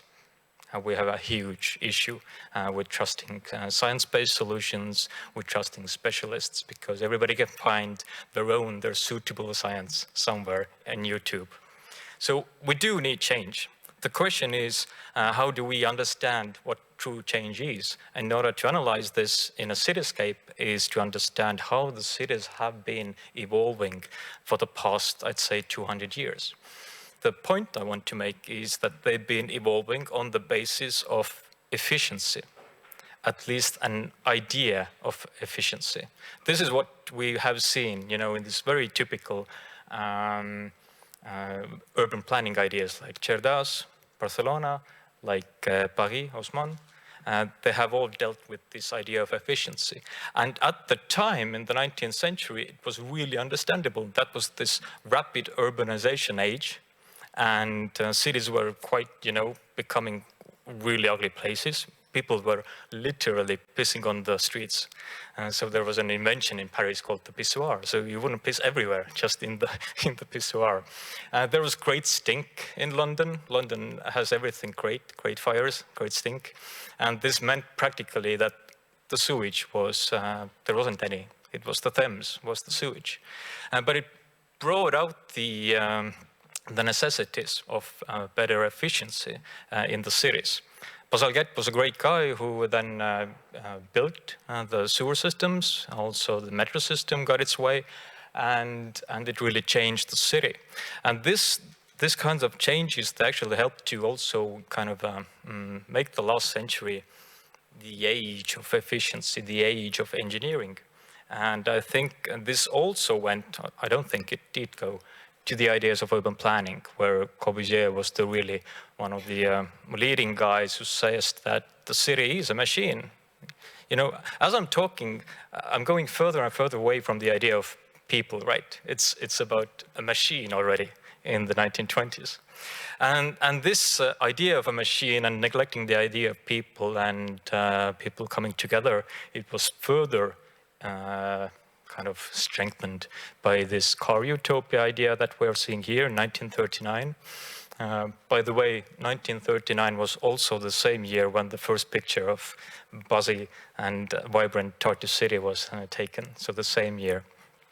And what we got was segregations. We know we got huge issues with energy issues, depleting our resources. We got issues of, destroyed neighborhoods, and we still believe that it's necessary. It's part of the efficient program. So, but this idea and this criticism actually was seen already during these processes of efficiency. Walter Benjamin said that never before has there been such a huge, how do you say it?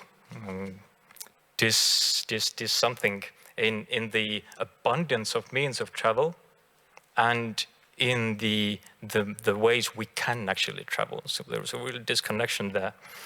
And we called it the freeway, but it was far from freeness, right? No freedom here. I can't see it, at least.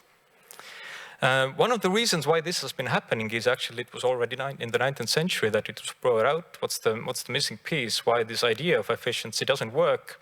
Jevons, an engineer, said already then that the rise in efficiency actually produces even more consumption. Really easy. We've known this all the time, but we still believe that we want to achieve more efficiency than we can consume more. It doesn't work. It doesn't work like that. So we need to change something. There was this cool guy, if anybody is interested in psychology, and if anybody knows this guy like Jan Gehl today, and then Camillo Sitte, who wrote this book in 1900, so 1900, he was basically like Jan Gehl at the time, a really cool guy, understanding really what the city means, how people perceive space, and how they use it. Another important person was Jane Jacobs, also saying that, come on, a city isn't a work of art for engineers. It's a place for us, everybody here. It's for versatility. You shouldn't come with your straight lines and destroy the neighborhoods. So coming back to Tartu, for a very small example, and I will not dwell on it because we want to also have a discussion here. But coming back to the same place I was showing you in the beginning, this food market in the city center, which was destroyed in the Second World War. And the way the city was evolving after the Second World War was also on this idea of efficiency. Of course, it was not at the time in the 1950s. It was more like meant to, have this fancy Soviet tanks going through here, and that was the main principle here in this space. But what we are seeing today is that the space is exactly the same. It hasn't changed, basically. It hasn't changed. But coming back now, the different goals, the issues, the problems, the depletion of resources, change is needed. So one thing we did do, and it was also necessary to give a boost in 2020 after the COVID spring, and we totally changed the space. We gave a feeling for people what this idea of efficiency means if we turn it around to really a place for us all, what the city really means. And it was an immense success. It was for national tourism. It was immense success. It was necessary because we couldn't go anywhere. And it kind of, I heard a lot of people from Tartu who came there enjoyed the city again. They kind of understood that what the city means, and they said it out loud. They hadn't even thought about bringing change into the space. So my point is, I guess, that Katri said very well in the morning that we should stop seeing things linearly. What progress? Progress is like a linear thing. We need to start to think about the real things. Like, the trendy and modern leaders all ask the why question. Why are cities there? We need to always ask this question. Why are cities there? And redefine our space and taking into account the 3 and even 4 crisis issues. And just a simple fact, after we gave this feeling of change to people, after they could see it and enjoy it and understand it, thanks to that, and they said that it's really, really cool. About 30% didn't go there, about 30% didn't like it also, but the other ones, and especially young people, said that this should be like this all the time. So that's my very short presentation. Thank you. Thank you. Thank you, Tõnis. That was extremely interesting. I would like to go further now that you would tell us what's the future going to be like. But since we don't have the crystal ball, I know that Mirko has a glass house. So therefore, Tõnis, you and I, we can just sit here and let's have Mirko on the big screen, and let's get to know to her as well, and her perspective on what she's doing every day at that glass house. Hi, hello everybody, and congratulations to Estonia for a remarkable journey. It's an important journey. And Glasshouse Helsinki, maybe just a short introduction. While we are a group of people, we have been studying about maybe the obstacles and opportunities in the creative industries in the small and medium size, and also understanding how important that these small plants could have like a transparent, like an environment, a responsible and sustainable environment where they could grow and find a growth path for their businesses. So we gathered a group of professionals in creative industries, like from marketing background and financial background, and also like channel understanding the international distribution, all from international perspective, looking outside in different kind of companies, and also working with putting together like almost an incubator, like a bigger companies, like corporate companies and smaller startup companies, with a mentality of really just having a great innovative ideas and putting them forward.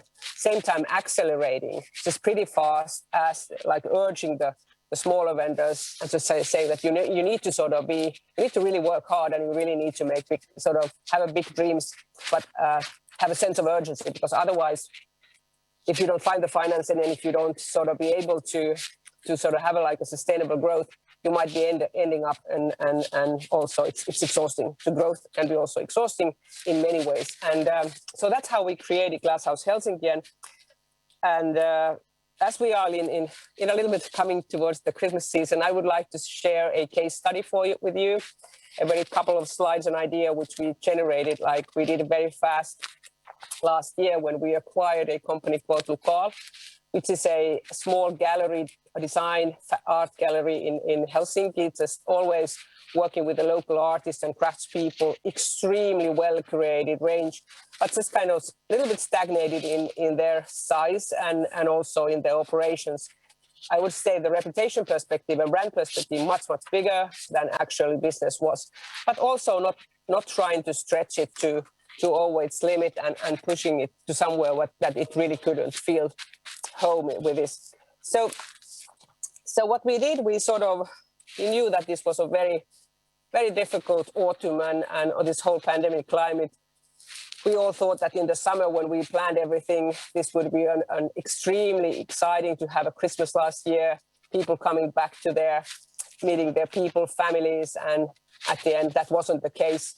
The situation got more and more complicated, but we thought that what we really need in this kind of climate, we need hope. So what we did, we rented from a very important Helsinki-based property owner, an old, robust Jugend space. It is like a festival hall with 750 square meters. And now Lukal is coming from 75 square meters. We did 750 square meters, where we brought arts and craft people. We brought different kind of everything sustainable background. We drove around the eastern border. We went to the west coast. We even flew to Lapland to meet the Sami people, for being able to get also their products, their crafted items, their jewelry, their decorative items, and all kind of different sort of really, really remarkably crafted items. There's so many nice things you can find. And one of our dreams was also to get something from Estonia, which actually we couldn't realize. We couldn't get out of Finland. We couldn't get anywhere. So what we did, and we opened this kind of extremely beautiful exhibition, sales exhibition. We didn't know if we got any people in there.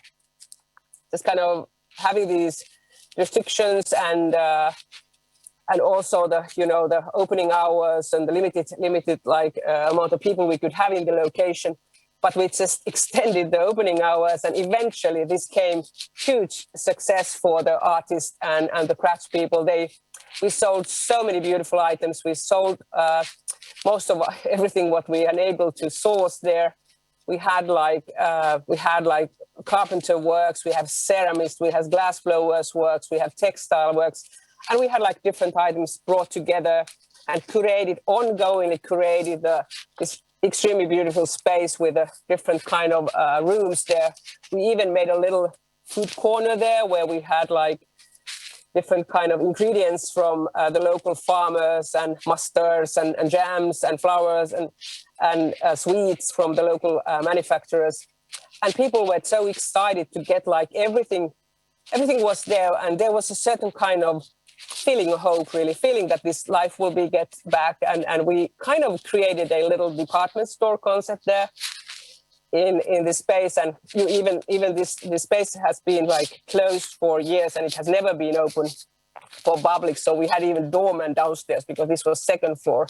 So we're being able to open the doors for the people. And we had thousands and thousands of people coming. Eventually, they were queuing on the street, 2 meters distance, social distancing, and queuing to be able to come there. And whatever we think that we just kind of, the team did fantastic work, and Lukal got a total new audience also, and the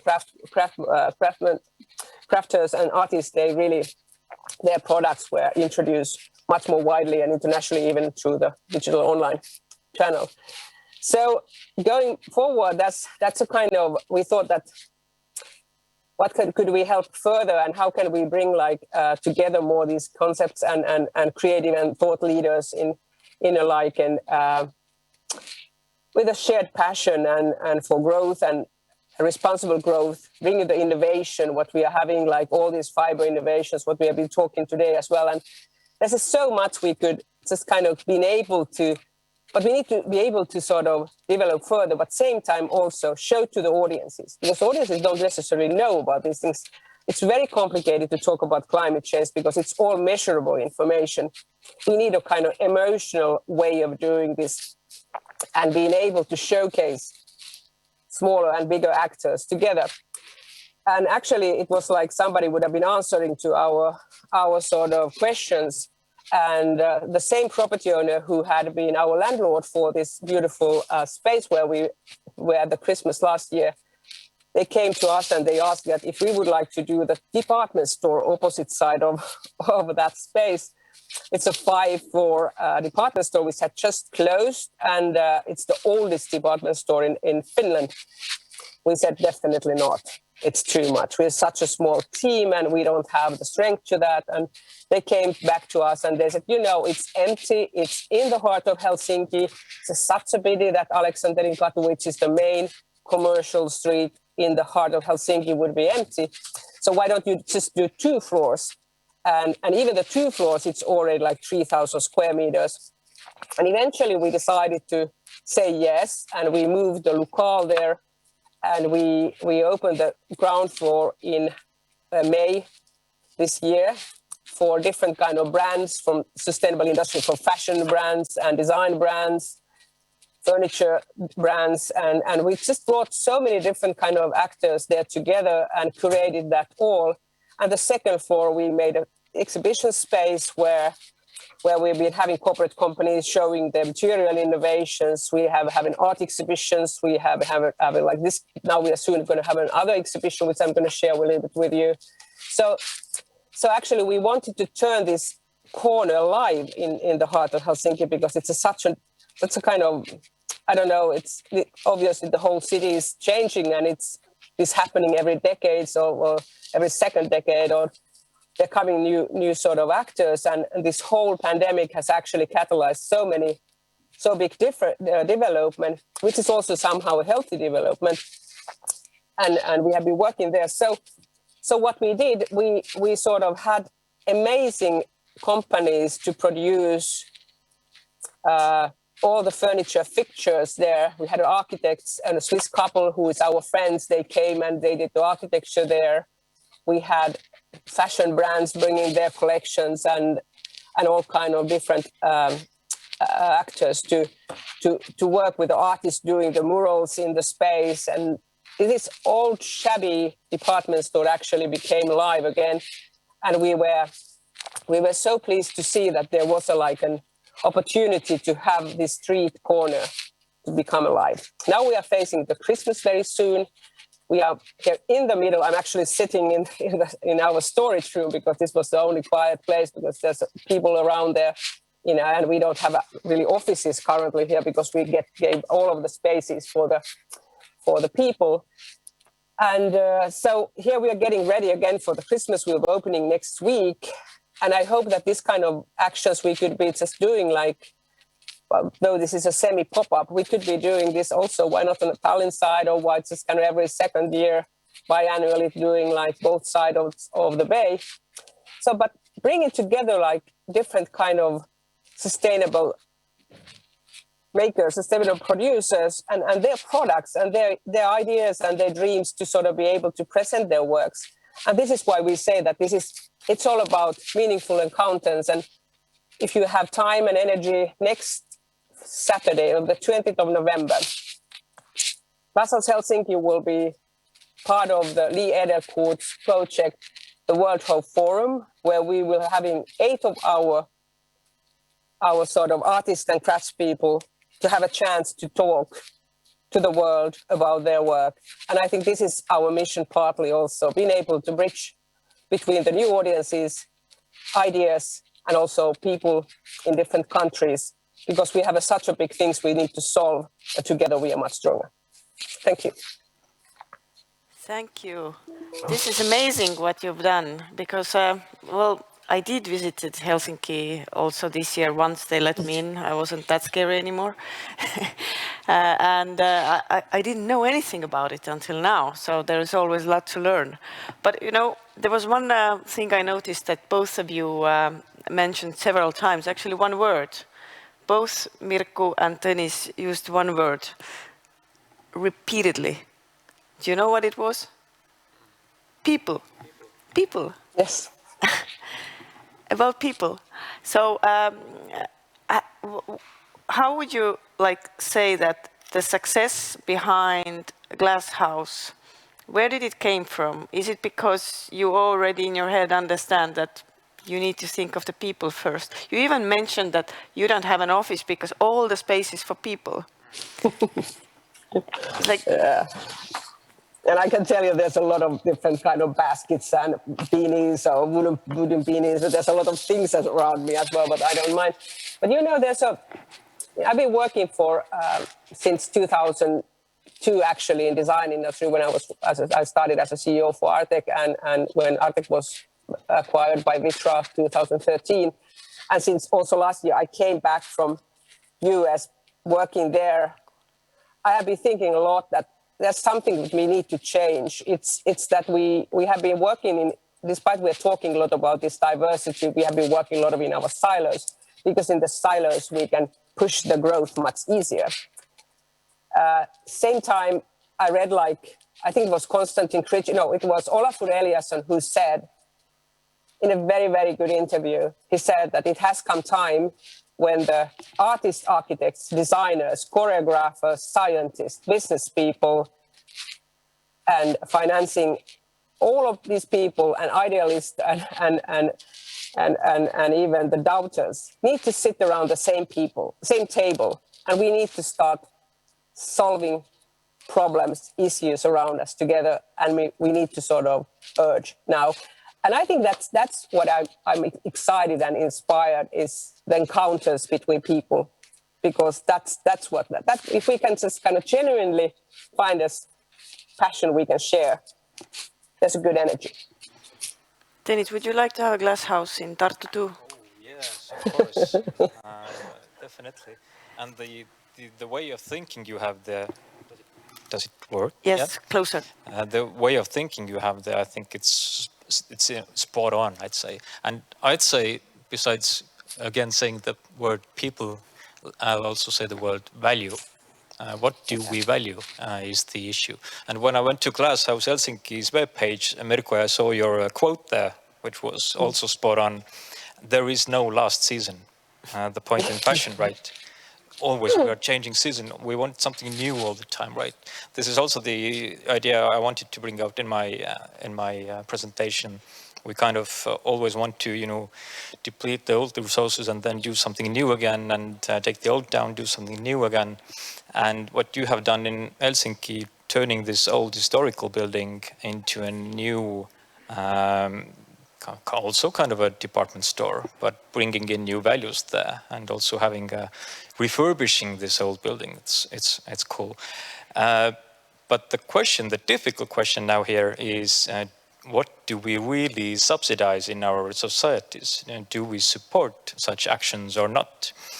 I know at least that in Finland you will soon have to have a life cycle analysis when you want to get a building permit. So it's not only about financials, it's not only about energy efficiency, it's about the life cycle analysis. And if you do get it, and let's hope that Estonia will also get it, then it means that the existing structures are always more valuable than the new ones. So tearing down something is easy, putting new something there, but valuing the old stuff and refurbishing it. And if we could support this on a national level, that's, I think, cool change towards new values. Do you agree, everybody here? I need to wake you up. You're so silent. Okay, I would like to have a hand up. Who has been in Glass House? Okay, and hand up who has been in Tartu? I have been in Tartu. Good, but when I look at the audience, then you have some work to do. We need to get people to Glass House, so let's arrange something. But you were saying something, Mirko, sorry. No, I was just saying about, I really just, Tõnis, I really think that this whole approach about architecture and the property ownership, it's extremely important. For example, I'm very blunt with this.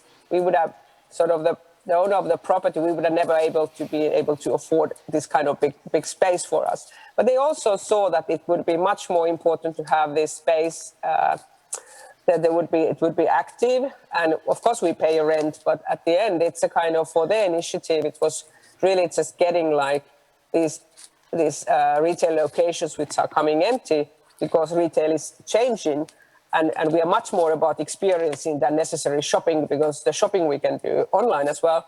So this is more like a laboratory for testing what can be done before maybe this marvelous building will also be turned to something else.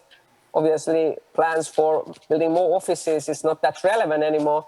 But same time, it's a kind of not disturbing these buildings, not just kind of, there's such a kind of great identity in the old architecture, and architecture was never built for life cycle of 10 or 20 years. It was originally always thought about building cities and building like just kind of cultures around that.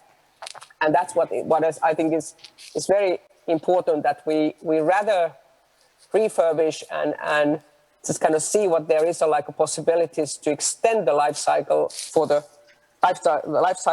architecture instead of tearing it down. That should be forbidden. That's kind of.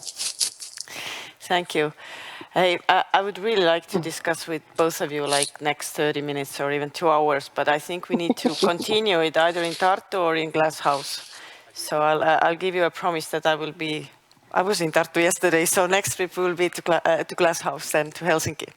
Thank you both. Thank you. Thank you. You're most welcome. Yes, thank you.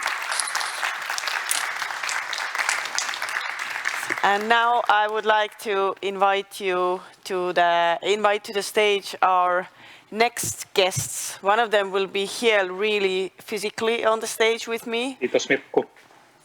Helen Sildna. And then we will have on the screen from Helsinki, Marko Ahtisaari. Hello. I know you understand some of Finnish at least, right? Yes. But nevertheless, we're going to have it in English, the discussion, yeah. So therefore, I'm not going to change to any other language in between. Otherwise, our translators will not like me very much. Hello, Marko. Nice to see you. We see you. Do we get you on the screen as well? But what we are going to discuss now is, it's very simple. We're going to talk about events and how cultural events help to build bridges or tunnels between Helsinki and Tallinn, or Estonia and Finland. But before going into that, just shortly, please tell to the audience, maybe not all of you know exactly how much cultural development you have done in your own countries, a little bit of your background, plus give me one little story for Helen about Finland and for Marko about Estonia that you remember, or that's something special for you. Okay, hello, nice to be here, and thank you for inviting me, and absolute honor to be at this event to celebrate the 30th anniversary of Finnish Institute here. Hello, Marko, good to see you again. May I start by saying that there's nothing simple about events in the past 1.5 years, but my background is, yes, my name is Helen Sildna. I have been running a festival called Tallinn Music Week for 13 years. My background is being a music and culture and arts promoter. I'm an entrepreneur, creative entrepreneur. And 4 years ago, we started a new festival in Narva, the border town between Estonia and Russia as well. The festival is titled Station Narva. And in terms of what we do, we see ourselves as cultural entrepreneurs and promoters that run festivals as tools to improve or tackle some of the challenges in the society.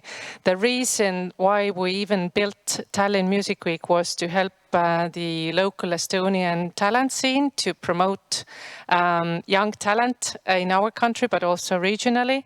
And some of the goals that we feel we can achieve with these festivals are now even wider. How we can promote tourism into our cities, into our countries and our regions, but also how we can build social inclusion in places like Ida-Virumaa or Narva, where the majority of the citizens are Russian-speaking.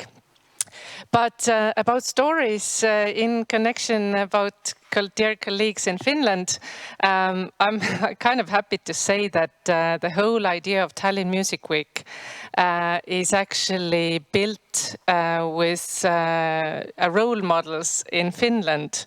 And some of my personal kind of professional and personal role models are organizations in Finland, which are Music Finland, who runs the music export strategy, and also promote music entrepreneurship in Finland as well, and Musiikki and Media in Tampere, which is a showcase festival promoting Finnish talent, but also somehow, as it happened, as both of us were doing the similar things, and we learned so much from the Finnish expertise in working with the music, arts and culture, it became so that we can promote each other's talent, we can exchange ideas, and we can build these kind of platforms for our creative communities to have more opportunities. So within the 13 years, Tallinn Music Week has been able to promote 150 Finnish artists, and the same has happened vice versa. So it's kind of like having this bridge over these countries. And I know a word bridge has been said many times on this stage already. I think this has just accelerated the opportunities for both of the creative communities in each of those countries. And being inspired by what Helsinki Juhlaviikot is doing. So I think at the COVID times, this mutual learning also from each other's best practices and like keeping each other inspired is fantastic. But one thing I need to say more is I think Finns have the best sense of humor. And yes, Like yes, better than yes. us? Yep. I don't agree, but okay. Let's try. I keep my opinion. All right. Okay, let's test Marko out now. What about your humor?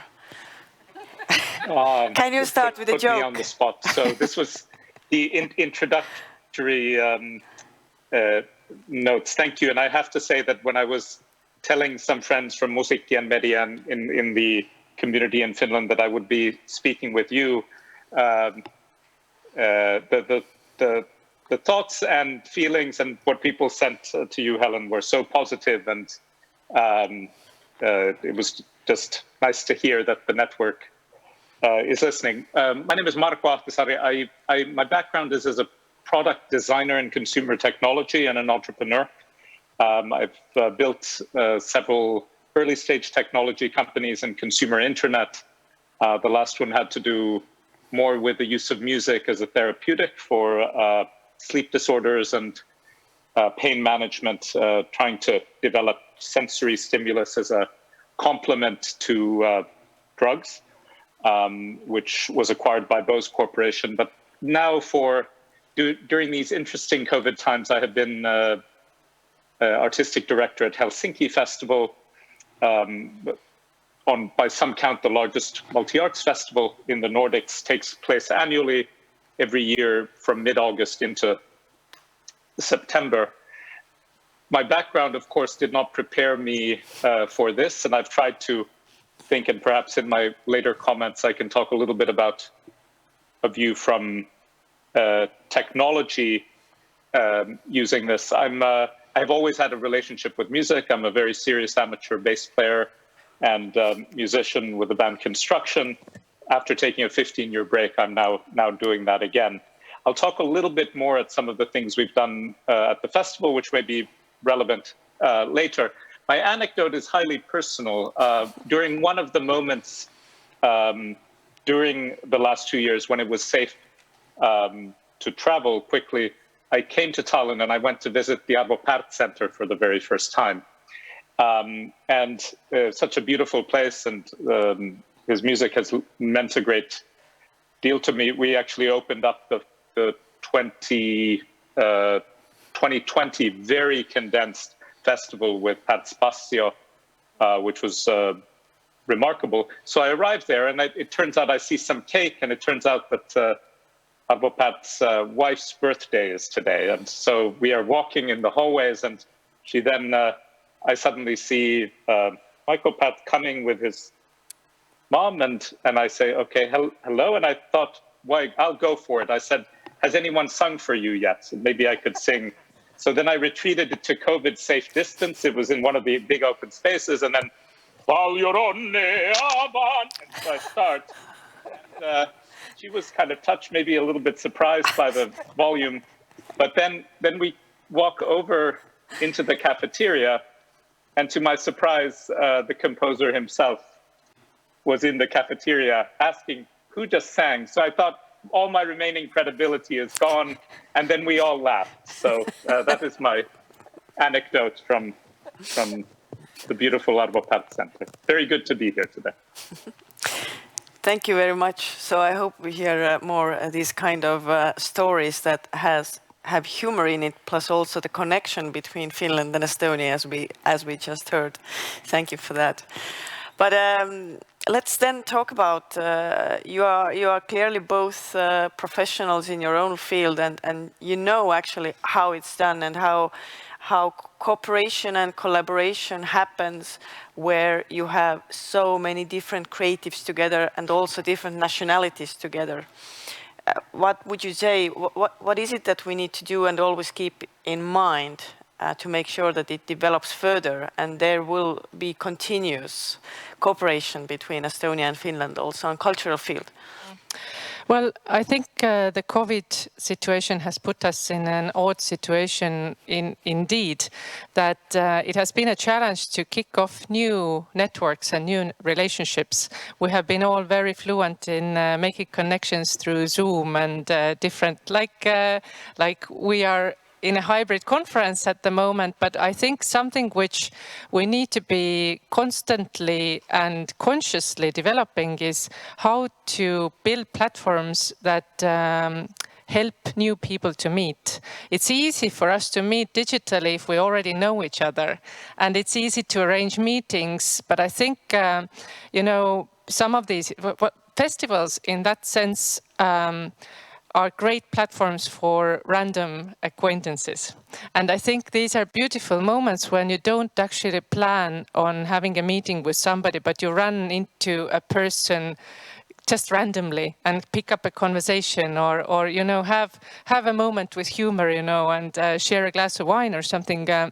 So I think we are a little bit poorer when it comes to these improvised meetings with people. And I don't know, maybe Markku, you have some ideas being in the tech sector, how we can build digital tools in how to hybridly come up with random meetings as well, and how to be spontaneous in our the way we meet people. But in general, I think if we think about the combination of Estonian and Finnish teams, I always think in a way that it's unbeatable teams because you guys are so strategic in the way you approach things, and we are very good in improvisation. so kind of building together these kind of strategic tools, but also a level of improvisation and kind of like a beautiful element of random creativity, I think is a good recipe for unexpected, wonderful things to happen. Yep. Markku, are you strategic or are Finns strategic? Sometimes think we're a little too strategic, and perhaps it always looks better on the other side. There's a friend, a futurist author called Bruce Sterling, and Bruce has this wonderful riff and talk, the title of which is "Whatever happens to musicians will happen to everybody."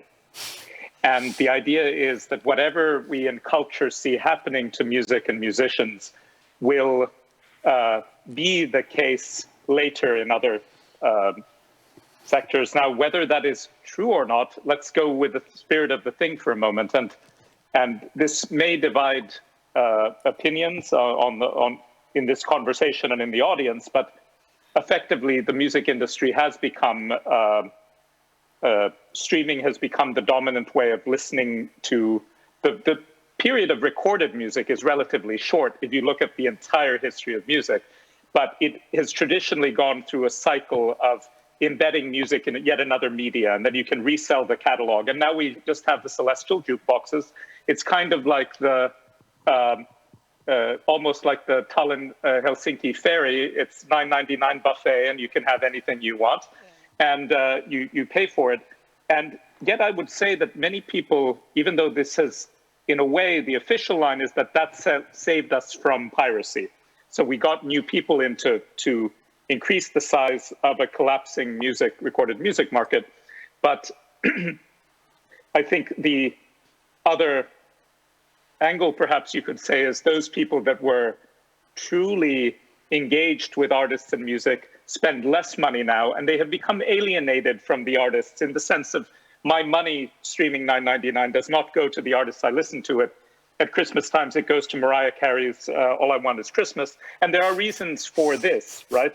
But in addition, I think music making and artistry in music has become a multiple channel, social, constant updating. You need to, quote unquote, build a brand. You did before too, but I would say it starts looking more and more like a social media. It is a constant updating, constant, all the algorithms are optimized for newness. So it is very important to release every 6 weeks if you want something to happen. And now, if whatever happens to music will happen to everybody, I'd like to think, like, what could events do, particularly in music as well, to show the way for other more sustainable ways? And I think you put it really well, this random meeting.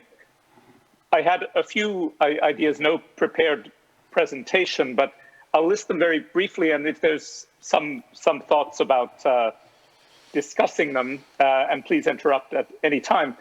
Events are, I think, very interesting because our media environment has so little synchronization these days that our focus is on the same thing. It's typically when a celebrity dies, a cathedral burns in Paris, or there's a terrorist action, we suddenly think about the same thing. Sometimes sports as well. But on the whole, this feeling of we are paying attention to the same thing is rarer and rarer. And it is one of the few things people are willing to pay online for in games. It's for the feeling that there are other people here. And I think this, how do we use this? And I've personally been very critical. I'm so happy that we can I can participate virtually today in a hybrid form, but I think the bigger upside is actually for software to help the physical world. So one thing we did we've done the last 2 years is a concept called Art Gifts. Anyone in Helsinki could order a 5-minute performance to another Helsinki, and we paid the artists. It was a surprise what you get, and you had to host it. And this was all done using an application, much like a Bolt or an Uber, except it's far simplified because we pay. And what was very important is we made it open source. And so that's the first form of collaboration. It's permissionless. Now, since then, Reykjavik Arts Festival did Reykjavik, but then they did all of Iceland 2 weeks later because the Ministry of Culture called. They didn't have to ask us anything. It's documented online. So it's permissionless collaboration. They're kind and they mention that it came from Helsinki originally, but they don't even need to do that. So that is, I think, this open sourceness. I think there's a lot of potential for doing twin festivals. And I think we should do more of that. Maybe we could do a subset of Helsinki Festival that we just go back and forth. And so people don't have to schlep back and forth, but artists, which is much more ecological and sustainable. And then much like a Milan Torino, and I know there have been attempts at this, but I think doing it somewhat bigger. And finally, I would say is we need a new social contract for data, for events and for our audiences. I would like to, if it were up to me, and this is my position, not of the Helsinki Events Foundation and the rest of the team, I think it's a dead end to be on any social media platform at the moment as festivals. Engagement is dropping. You need to pay more money. It's a very inefficient set of channels which are becoming more and more inefficient. We're effectively building art society on rented land. So if that's the case, could we collaborate in sharing audiences? I know there's GDPR and all sorts of whatever, but really leave en masse, because it's really not, it's a dead end where we're basically doing that. So some random thoughts, but thank you, Helen. May I pick up on some of these ideas? It was very inspiring, and it's earlier in the presentation it was mentioned that you know, we built a society in silos. And what you said, Marco, at the moment, that there's very little synchronization these days, and we don't spend time in the same information sphere, then I think the value in shared experience is increasing. The fact that we can share, I don't know, 1,000 people together, 10,000 people together, these are numbers we haven't experienced now for a while, but the concept of a shared experience in between of two cities, in between of our own cities and different communities and neighborhoods, I think it's increasingly becoming more and more valuable. The more, the less synchronization we have in our information sphere, in social media, in media space, I think the value of time spent together is going to increase. And actually I came here with the same suggestion that we need to have a Twin City Festival. It would be such a logical thing to do, because to build a kind of a beautiful shared community bubble where we can share values, time, thoughts, ideas, visions, arts and culture. I think there's something for the future to dwell on. Maybe we should hook up on a next Zoom call to discuss this. You Let's do it.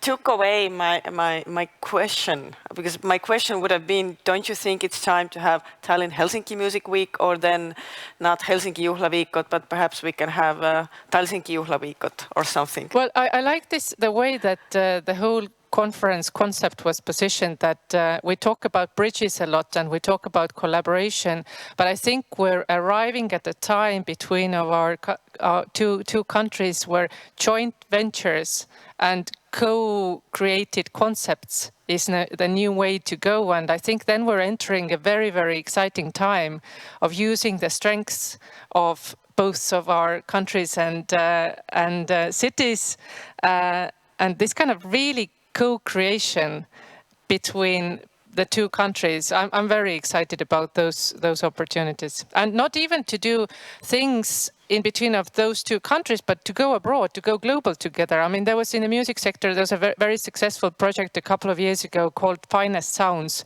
Finest, by the way, a good branding already.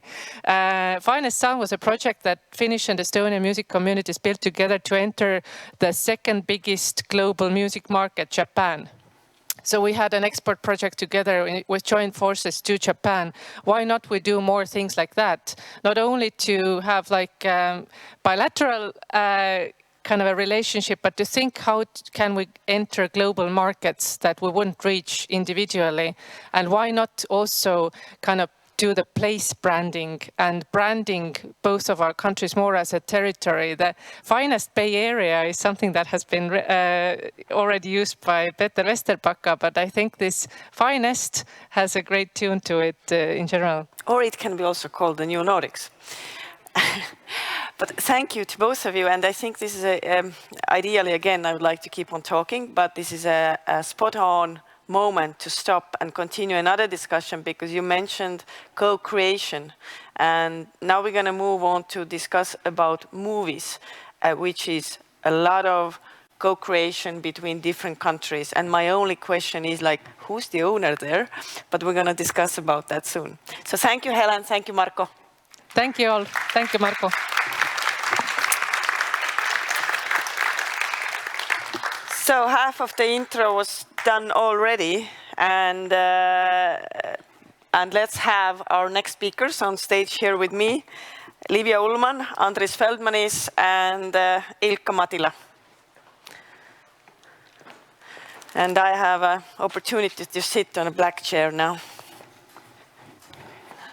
Please join me here on these chairs, and you have mic also here, so pick one.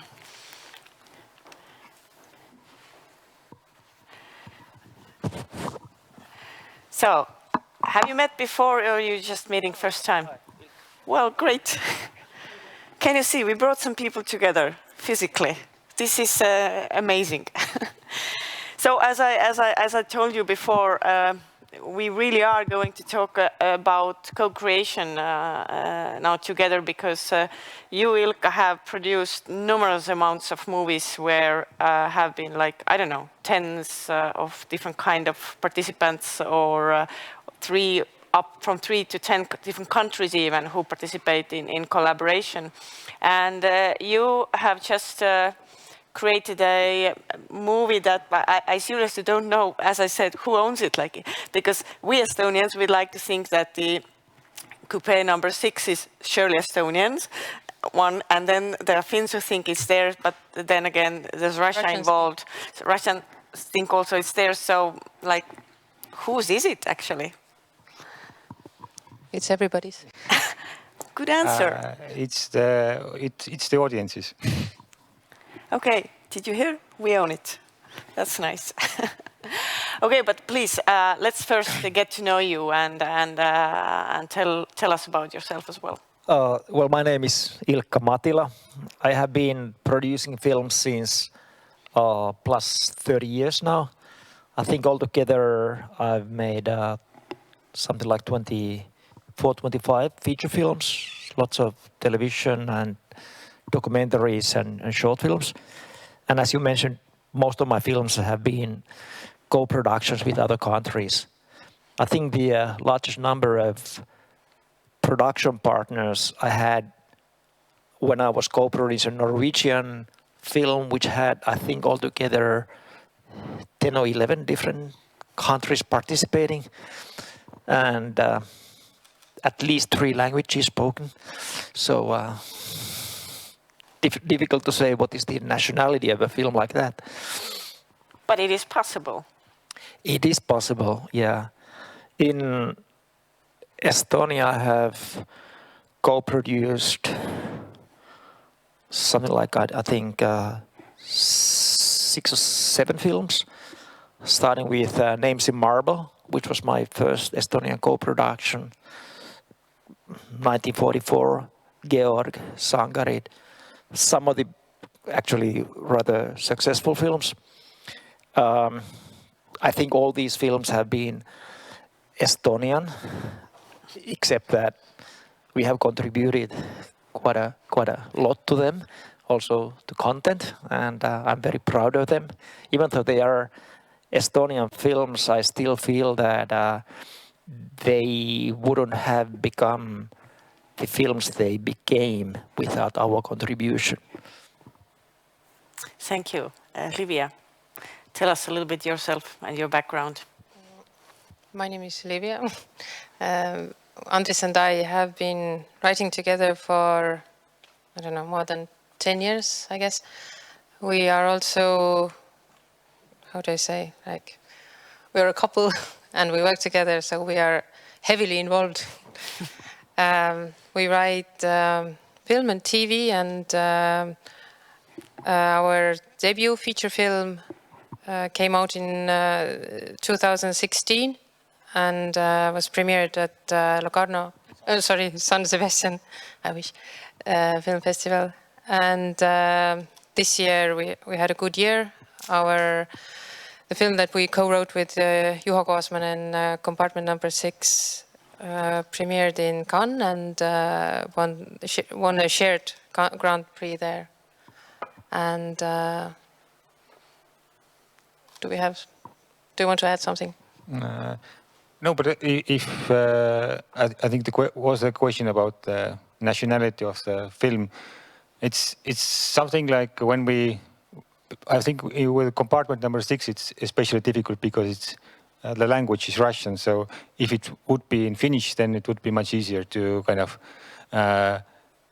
call it a Finnish film. But I think because of the language, also the situation is more confusing.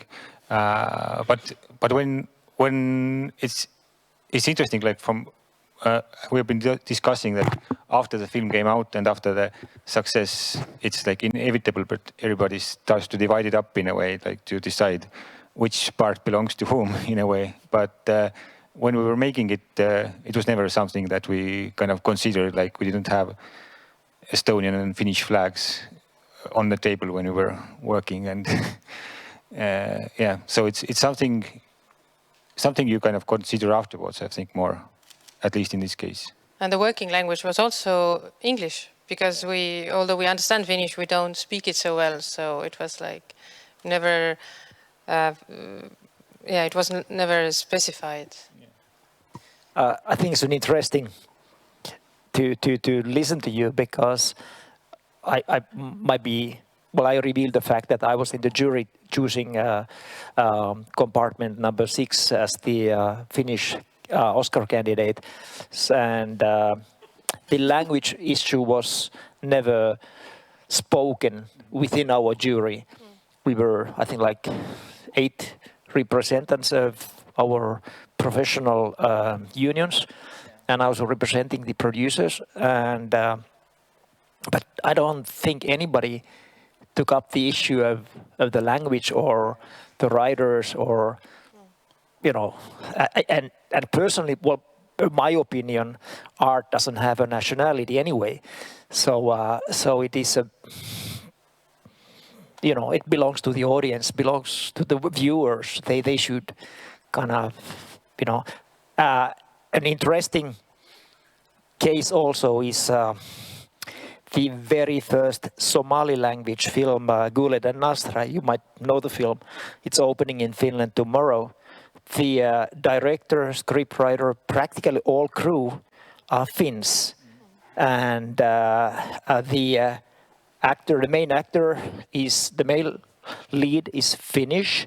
The female lead is Canadian. It was shot in Djibouti, and it's now been sent to Oscars as the very first film from Somaliland. And I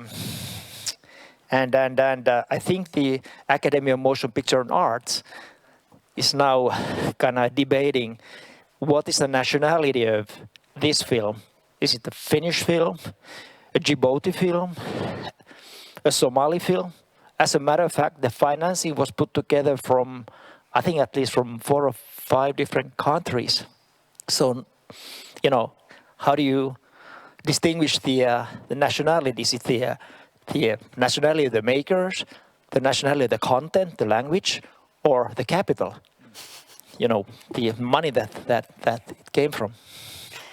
But you mentioned there before that you were in the jury who chose their film to go to Oscars, to represent Finland. Yeah. So are you allowed to tell us secrets now? What was the discussion? Yeah, I so can. if language was not an issue, then what we was are the among discussion? friends here anyway. So what was the discussion now? That why did you choose that one? Like, what was the discussion? Yeah. Because it was the best film. That easy, like you watched it, okay, that's the best, end of discussion, let's go. I've been in many juries also, I think like twice to PÖFF also here. And personally, I'm of the same opinion as about the nationalities, that it's always a matter of personal opinion which film you like the best. Films are, it's not like a sporting contest. One film is not faster or stronger than another film. It's not sports, it's art. And therefore, the jury always makes a kind of consensus decision on the opinion of the participants of the jury. So it never represents the how would I put it? The quality. The one is not fast or stronger or the better than the other. It's just a matter of the jury. That's how I believe. The opinion of the jury. And I think also one side of the co-production is like the opportunity for all the different audiences to think of the film as their own. Like we compartment number 6, like because of it's mainly financed in Finland, and the director is Finnish, and one of the main actors is Finnish.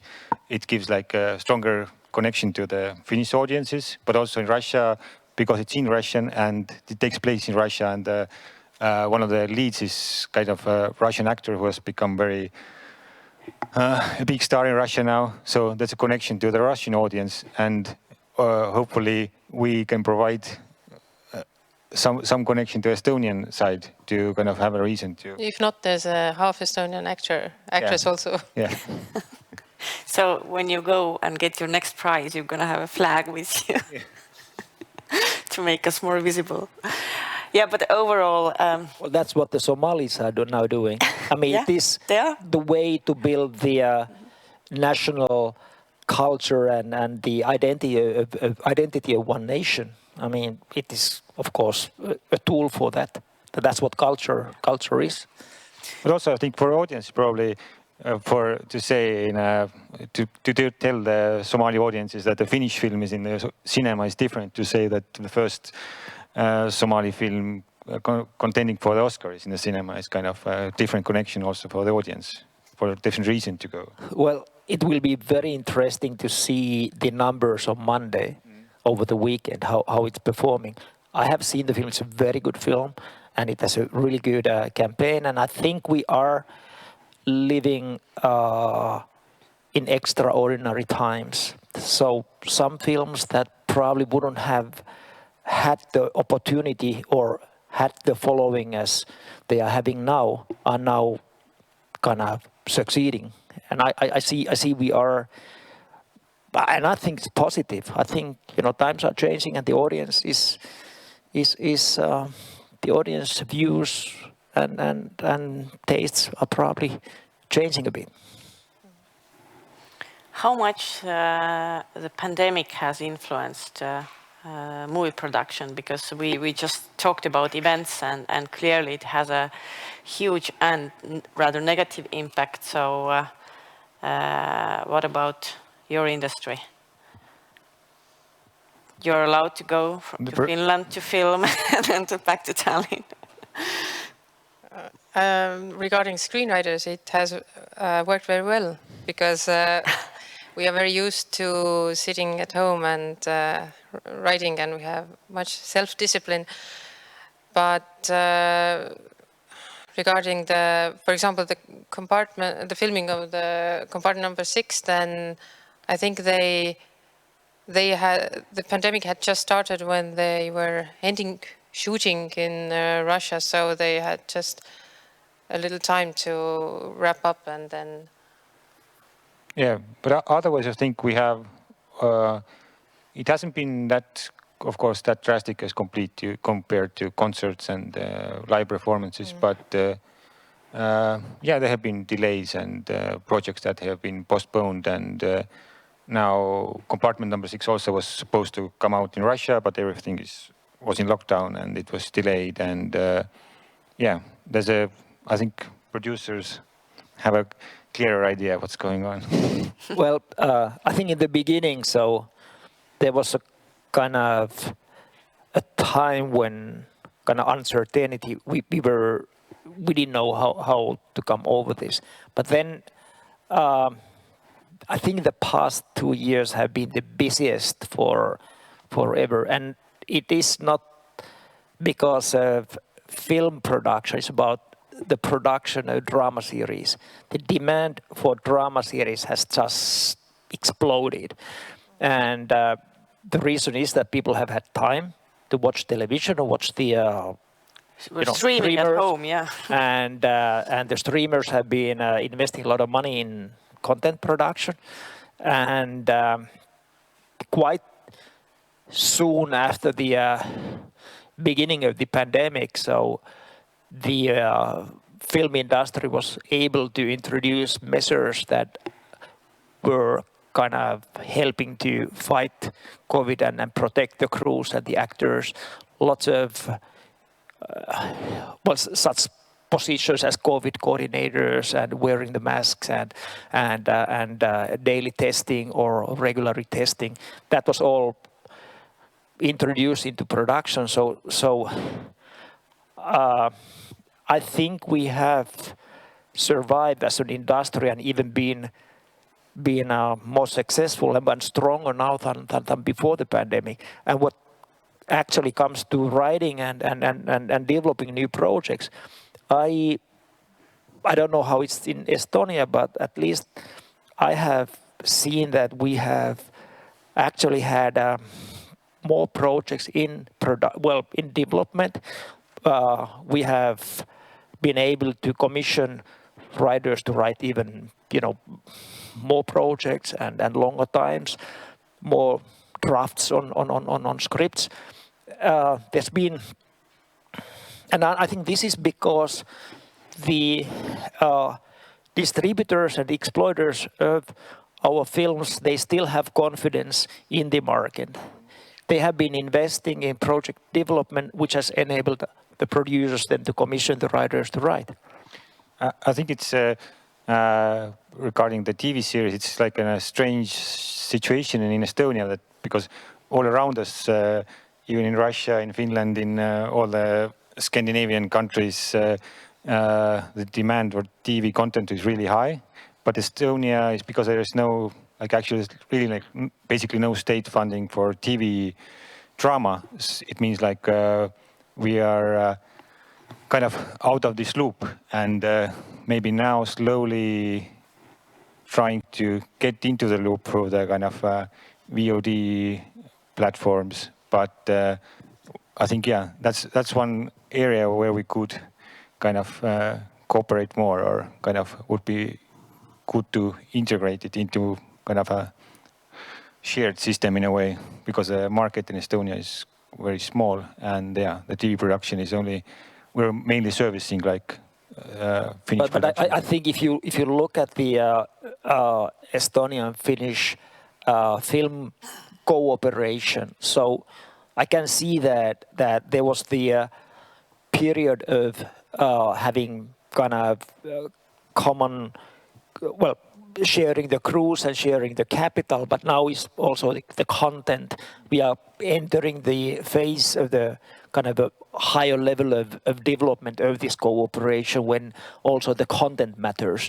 And that is probably, as I see it, is that probably US writers should and will start looking at drama series, which then can be produced either by Finns or Swedes or whoever. The nationality of a good writer doesn't really matter anymore. Yeah, but I kind of, what Andres said before, I kind of took a message out of there that is for the Yle and RR, that maybe there should be more cooperation to get those joint drama series, or maybe it was a message to the culture ministers who were there 3 hours ago. Unfortunately, they left now, so we're going to send them the message afterwards. But I would just like to ask you one more question before we need to wrap it up.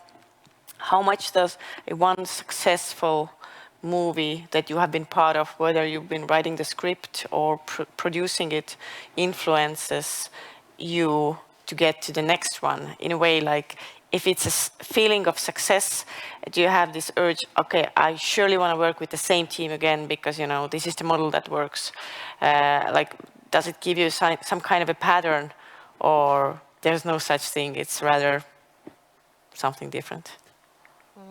Unfortunately, it doesn't give you, or hasn't given us very much self-confidence in this way, that every other project that you start, you feel this, or at least we feel this panic that will it succeed, and will we not succeed in this way, that not in terms of awards, but in terms of becoming a good script. So, and it's early to say regarding connections or whatever doors it may open, because it's just too early to say, because it hasn't been in cinemas that long or yet. Yes, it's just maybe the biggest takeaway is more hopefully it will kind of help you to believe in your ideas more, and think that they can kind of be interesting to others as well, and not look for so much approval from outside, but just to trust your instincts more. It helps to grow self-confidence. Well, I think it's actually less cruel to the writers because you always can put the blame on the director or on the producer or somebody else, on the editor. But I think this is a very cruel business. Practically everybody's as good as his last film. And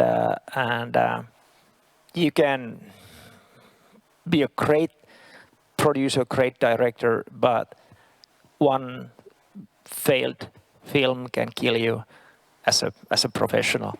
And it's not fair because this also is it's a profession that you only learn by doing. It's a kind of artisanal handicraft type of a profession. All the professions in filmmaking are like that. And if you do not get the chance to fail or to make mistakes, you will not learn. And well, I might be a bit pessimistic, but I think it's a cruel. So maybe the kind of the success is good in a way that maybe you have like one chance to fail after that, and then you are back at zero. Well, it's always good to fail if you are spending other people's money, but if you spend your own money, so then you better not fail. Okay, let's not bring that argument when we want to have that new co-produced TV drama series with state funding. That might be a problem then. But thank you for this. It's been really interesting, and my dream now. I mean, I know nothing about movie production or writing a script. I just love to watch them. So therefore, I will be waiting for the Estonian-Finnish collaboration TV series written by Andris and Livia and produced by Ilkka. Okay? Well, I'm here, guys. Good to know you. So you can sign something today, and then whoever knows those ministers of culture, pass on the message. Thank you.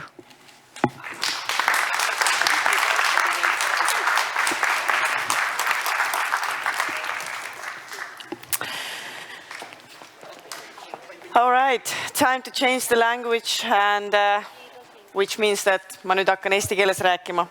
Ma pean teile ütlema, et see on tõeline pingutus juhtida ühte üritust ja orienteerudes kogu aeg ümber 3 keele vahel. Nii et on olnud kõva trenn mulle endalegi. Aitäh, et olete seni vastu pidanud. Jäänud on veel viimased 20 minutit, mis saab olema ka äärmiselt huvitav, sest meie ette astub kohe Kristi Raik, kes on Eesti Välispoliitika Instituudi direktor Rahvusvahelises Kaitseuuringute Keskuses ja tal on üht koma teist öelda Eesti-Soome suhete osas. Ole hea.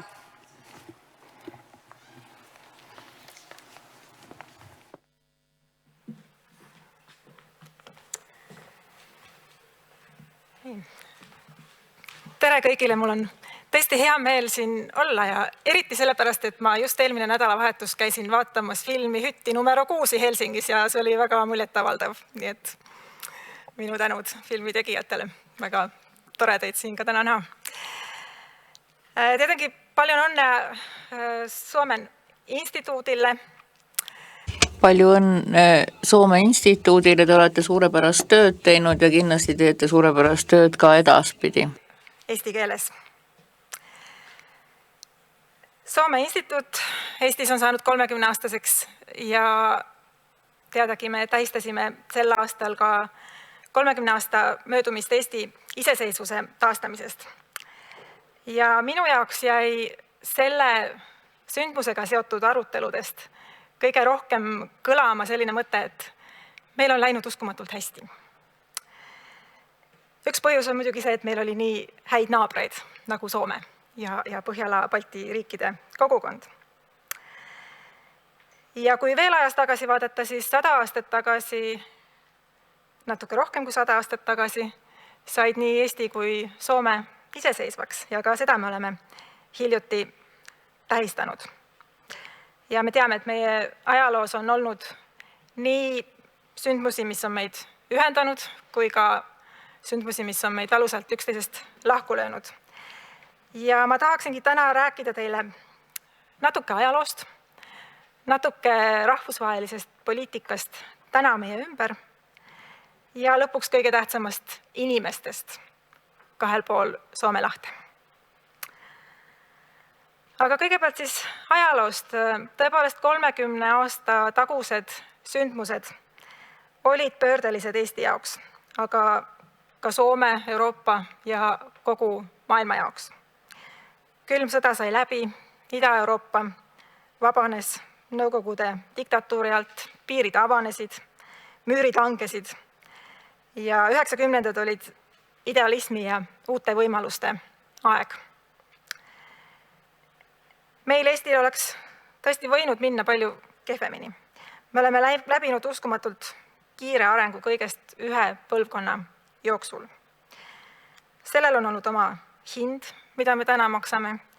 Meie ühiskond ei ole nii sidus nagu Põhjala riikides.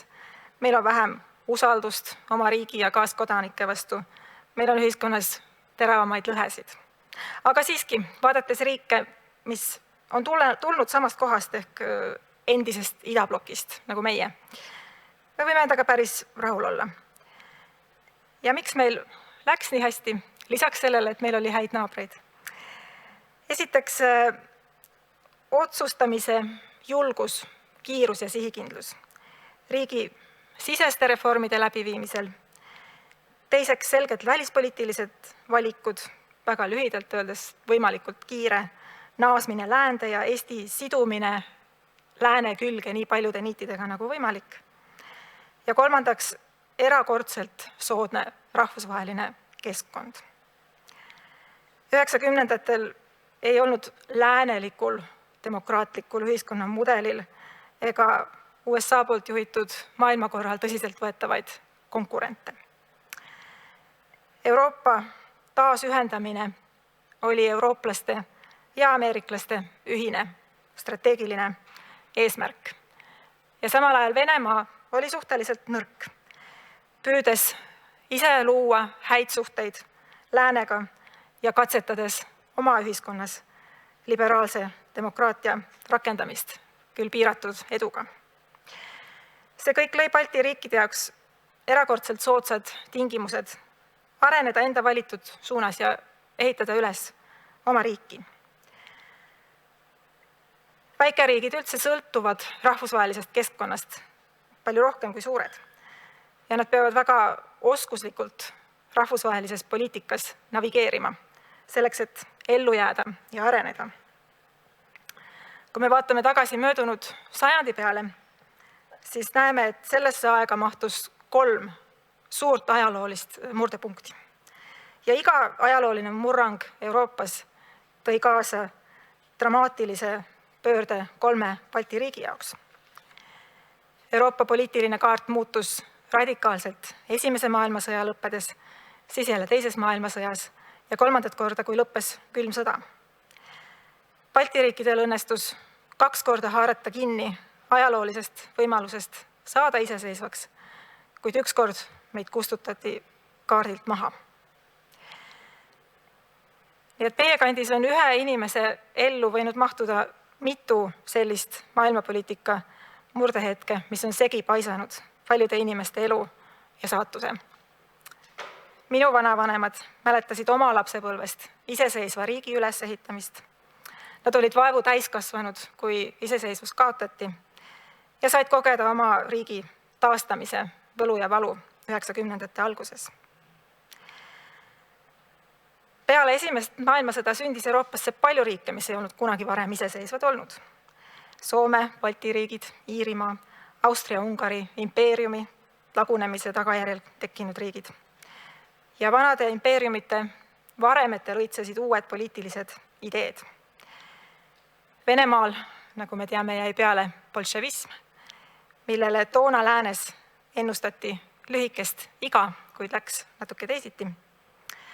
Samas rahvuslus ja rahvusriigi mudel kinnitasid kanda ja kõikjal Euroopas. Ja viimastel aastatel on Euroopas jälle räägitud palju rahvusluse või natsionalismi tagasitulekust. Ja seda on tehtud palju üsna negatiivses võtmes, on räägitud sellega seonduvatest ohtudest.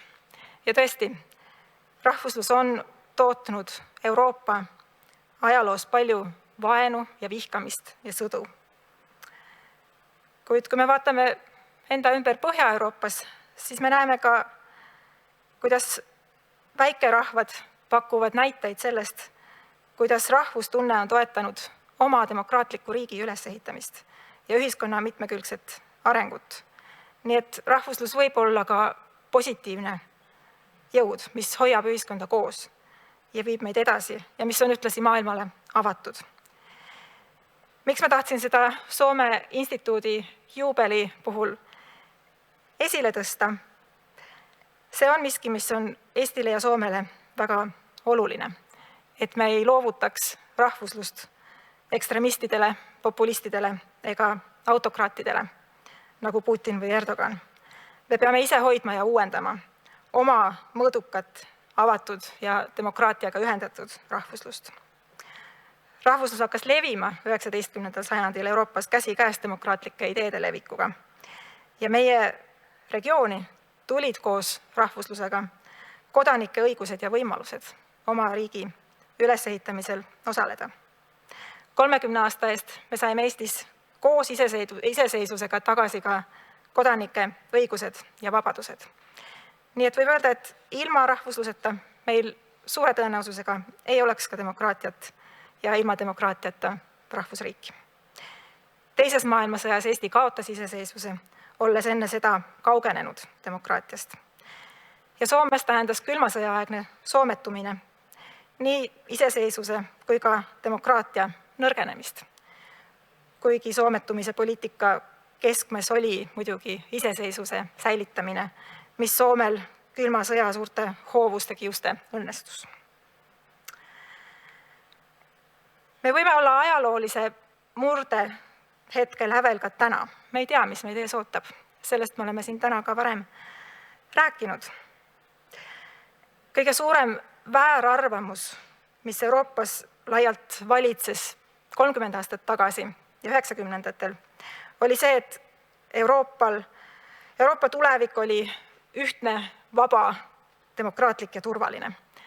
Aga nagu me oleme täna varem juba kuulnud, ajalugu ei ole lineaarne. 2003. aastal võttis Euroopa Liit vastu oma esimese julgeolekustrateegia, mis kuulutas, et Euroopa ei ole kunagi varem olnud nii turvaline nagu täna.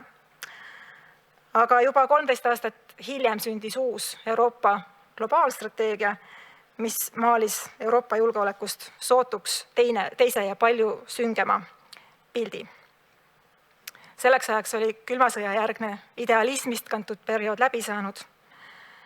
Ja täna öeldakse, et on maailmas tektoonilised plaadid liikumas. Suurte jõudude vahelist tasakaalu mängitakse ümber. Venemaa on valinud vastandumise ja agressiivse hoiaku lääne suunas.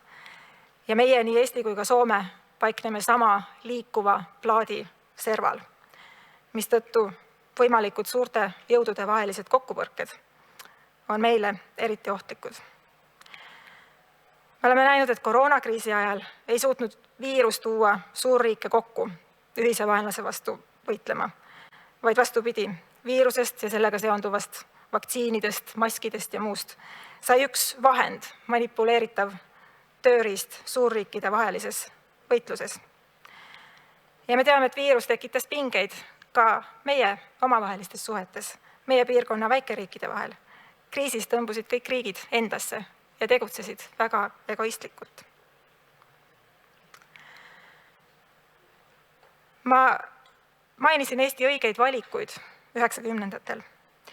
Ja täna me tahaks võib-olla edasi astuda samal toona valitud rajal. See on meid hästi teeninud. Kuid nii meist endist kui ka veel enam meid ümbritsevast maailmas toimuvast tulenevalt see päris nii ei õnnestu. Seesama teerada ei ole enam nii selgelt nähtav. Kohati tundub, et see laguneb meie jalge all ära. Ja ümberringi varitsevad uued ohud. Väljas on läinud pimedamaks. Rahvusvahelisi norme ja reegleid on nimetatud maailmapoliitika valgustiks ja nüüd see valgusti hästi ei tööta. Muutumas on ka see, et demokraatia on globaalses langustrendis juba üle 15 aasta.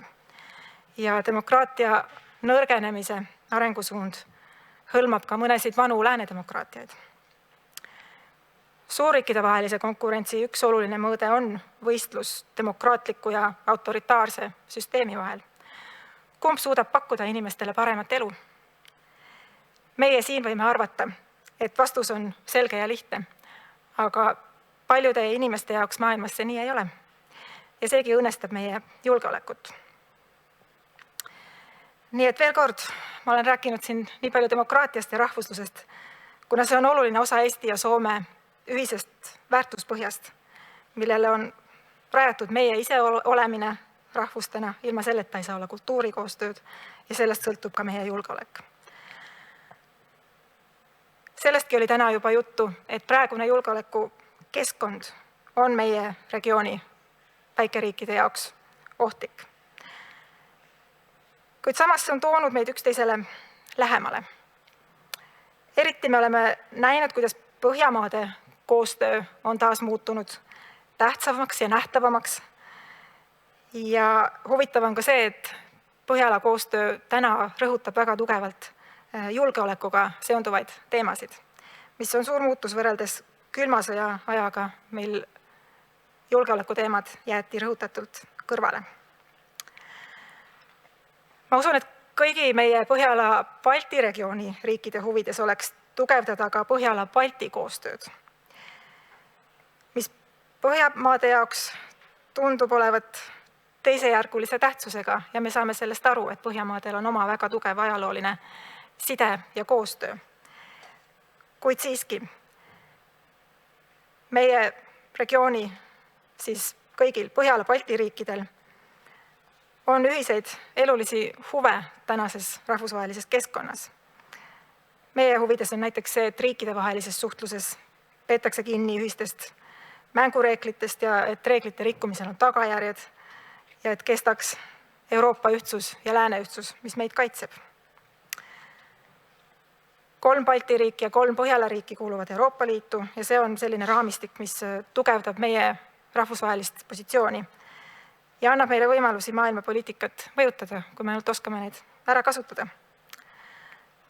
Euroopa Liit ei ole kindlasti nii tugev ja ühtne, nagu me sooviksime, aga ilma Euroopa Liiduta oleksime meie kindlasti nõrgemad. Nii et me võiksime Põhjala-Balti regioonina rohkem panustada koos Euroopa Liidu arengusse, toetudes meie ühistele tugevustele ja olles eeskujuks muule Euroopale. Meil on ühine riigikorralduse avatus ja läbipaistvus, hea haridus, digiühiskonna areng, küberoskused, avatud majandus ja meid seovad ühte nii ühised huvid kui ka ühised väärtused.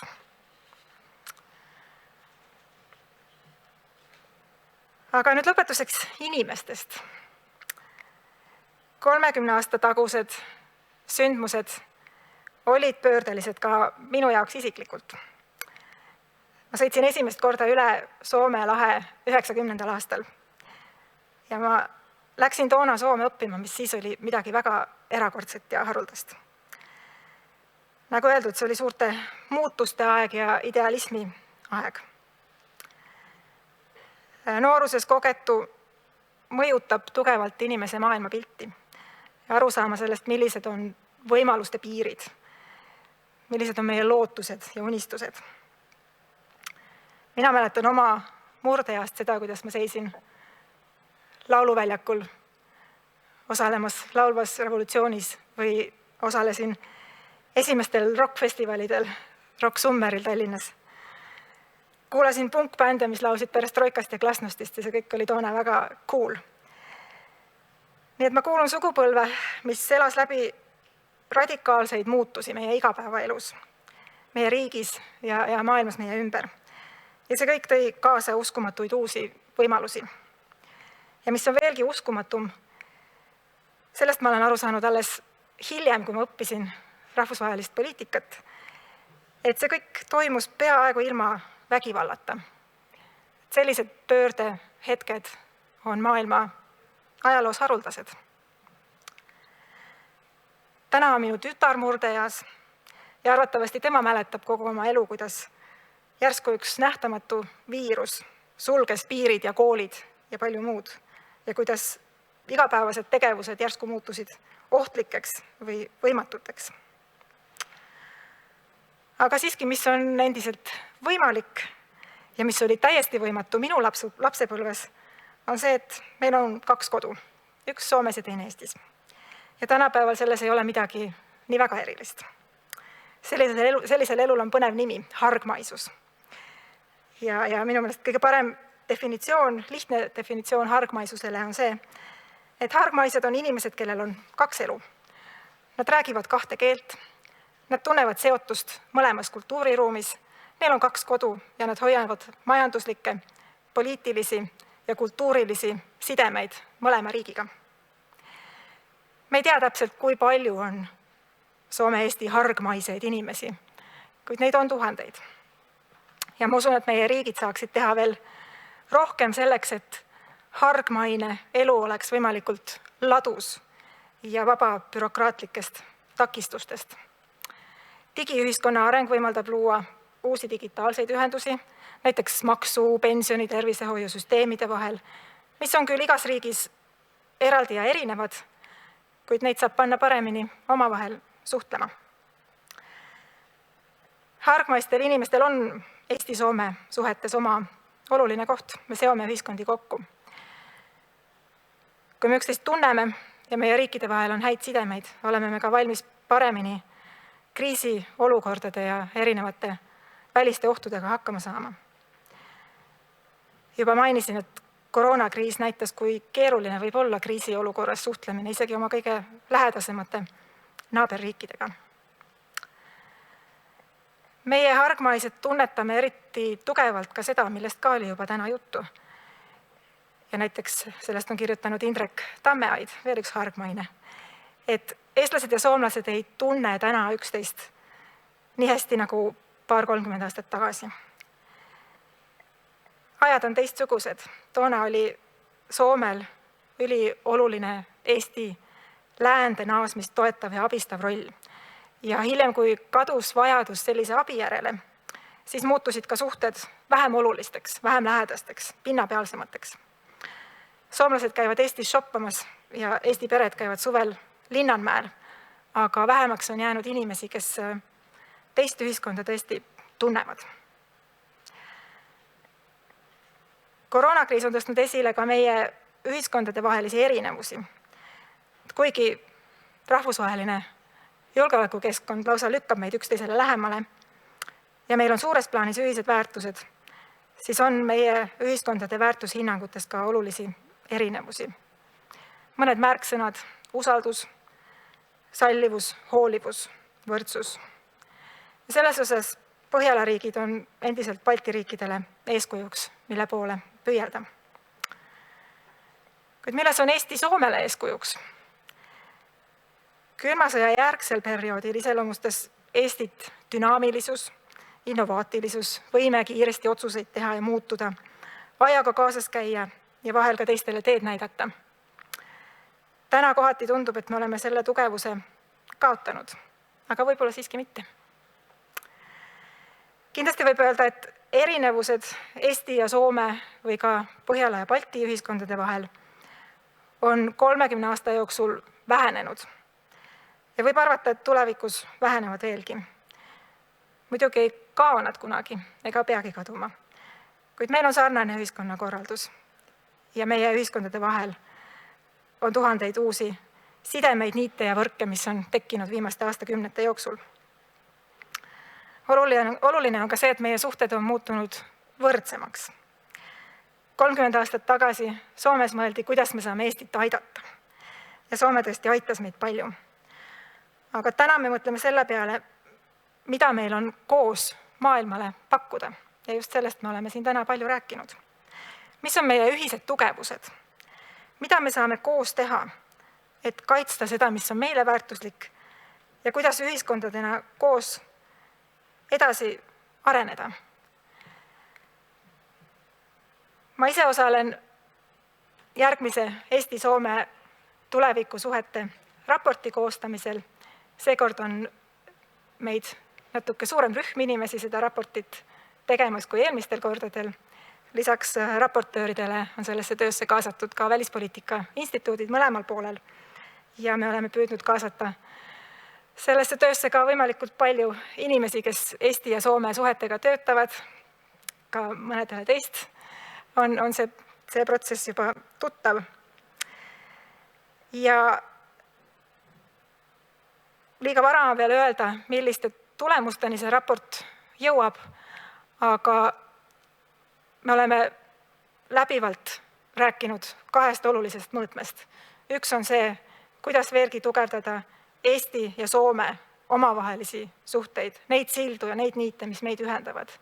Aga teiseks ja võib-olla veel rohkem oleme rääkinud sellest, kuidas me koos suhtleme muu maailmaga ja mida meil on maailmale pakkuda, mis on sellised huvitavad asjad, eelised, millega me saame silma paista ja olla atraktiivsed. Nii et kui teil on mõtteid, siis andke mulle teada, võtke ühendust pärast seda konverentsi. Võtan kõiki teie hea meelega vastu. Ja seda Eesti-Soome sidumise tööd ja samas ka rahvusvaheliselt põnevaks tegemise tööd kindlasti teeb ka edaspidi Soome instituut Eestis, nii et palju õnne ja edu teile ka järgnevaks 30 aastaks ja tänud veel kord, et sain sellel konverentsil täna osaleda. Aitäh!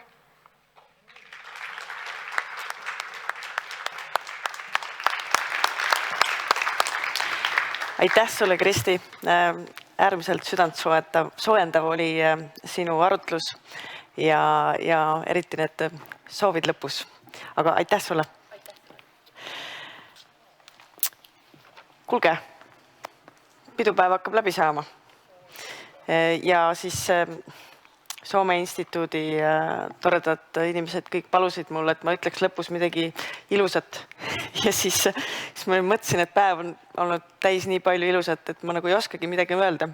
Aga kuna me oleme väga palju rääkinud keelest siis, ja sellest, kuidas me peaksime rohkem rääkima teineteise keeli, et meil võib-olla võiks tekkida ka selline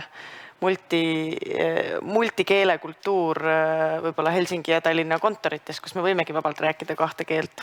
Siis mul meenus üks lugu umbes 10 aastat tagasi ja mul oli kunagi au koolitada tollast Eesti peaministrit Andrus Ansipit rääkimaks soome keeles ühte tähtsat kõne, mida ta pidas Turu ülikoolis.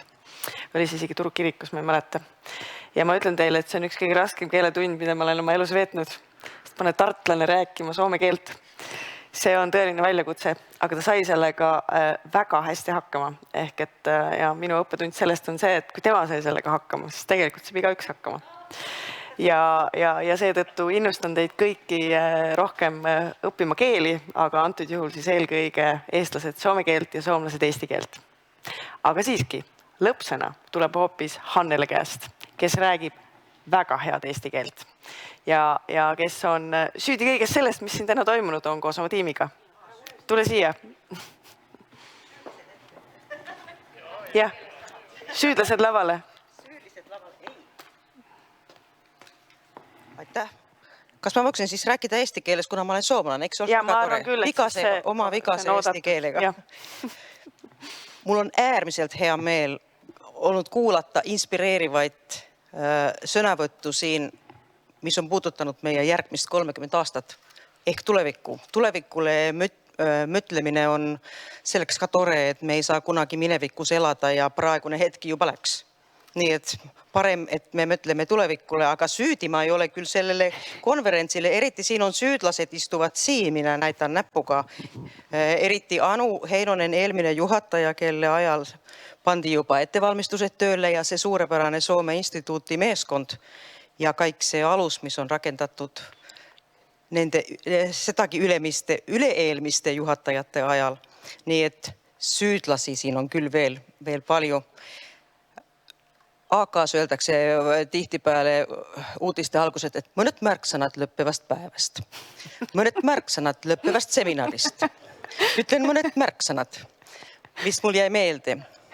Mitmepaikne, võrgustunud, harkmaine, sõprus. Tutvusest ei piisa, pead olema sõber ja seda vajatakse siis, kui on kriis ja sõbraks sa ei saa, kui sa ei oska keelt. Kahe riigi festival. Jättämme ka selle meelde. Aga eelkõige ma tahan, või jätänkin endale meelde, minu töö ülesandeks tulevatele aastatele nüüd siin instituutis on selle keskendumine meie selle uuele inimliigille, mida näiteks Kristi Raik siin esindab. Ehk see soome eestlane või eesti soomlane, mida ei ole kunagi varem ajaloos olnud sellisel moel kui praegu. Ja see on alus selle meie ühisele kultuuriruumille. Me oleme suhelnud ja me oleme koostööd teinud, aga nüüd me võime tegutseda koos nagu üks meeskond. Muide see võitmatu meeskond, see oli ka üks märksõna. Nii et siis me olemegi võitmatu meeskond. Aitäh teile kõigile. Aitäh sulle.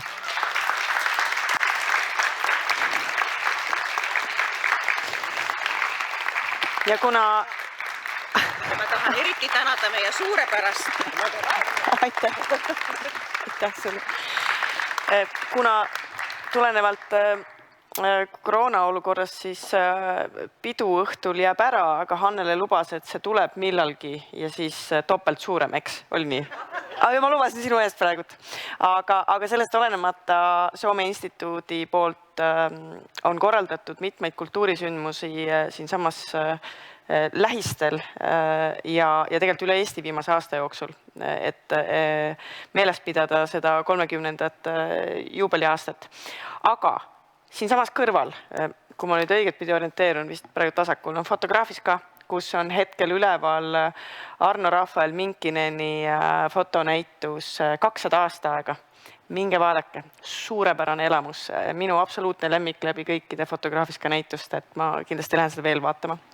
Ja homme õhtul siinsamas Vabal Laval on Red Nose Company, nimi viitab sellele, et tegemist võib olla klounidega ja nende etendus Keisri uued rõivad ja kuigi on tegemist klounidega, siis etendus pidi olema ikkagi eelkõige täiskasvanutele, kuigi vist lapsed võivad ka tulla. Nii et kui muud teha ei ole, siis nina pähe või mask ette ja siis teatrisse. Aitäh teile ja ilusat õhtu jätku!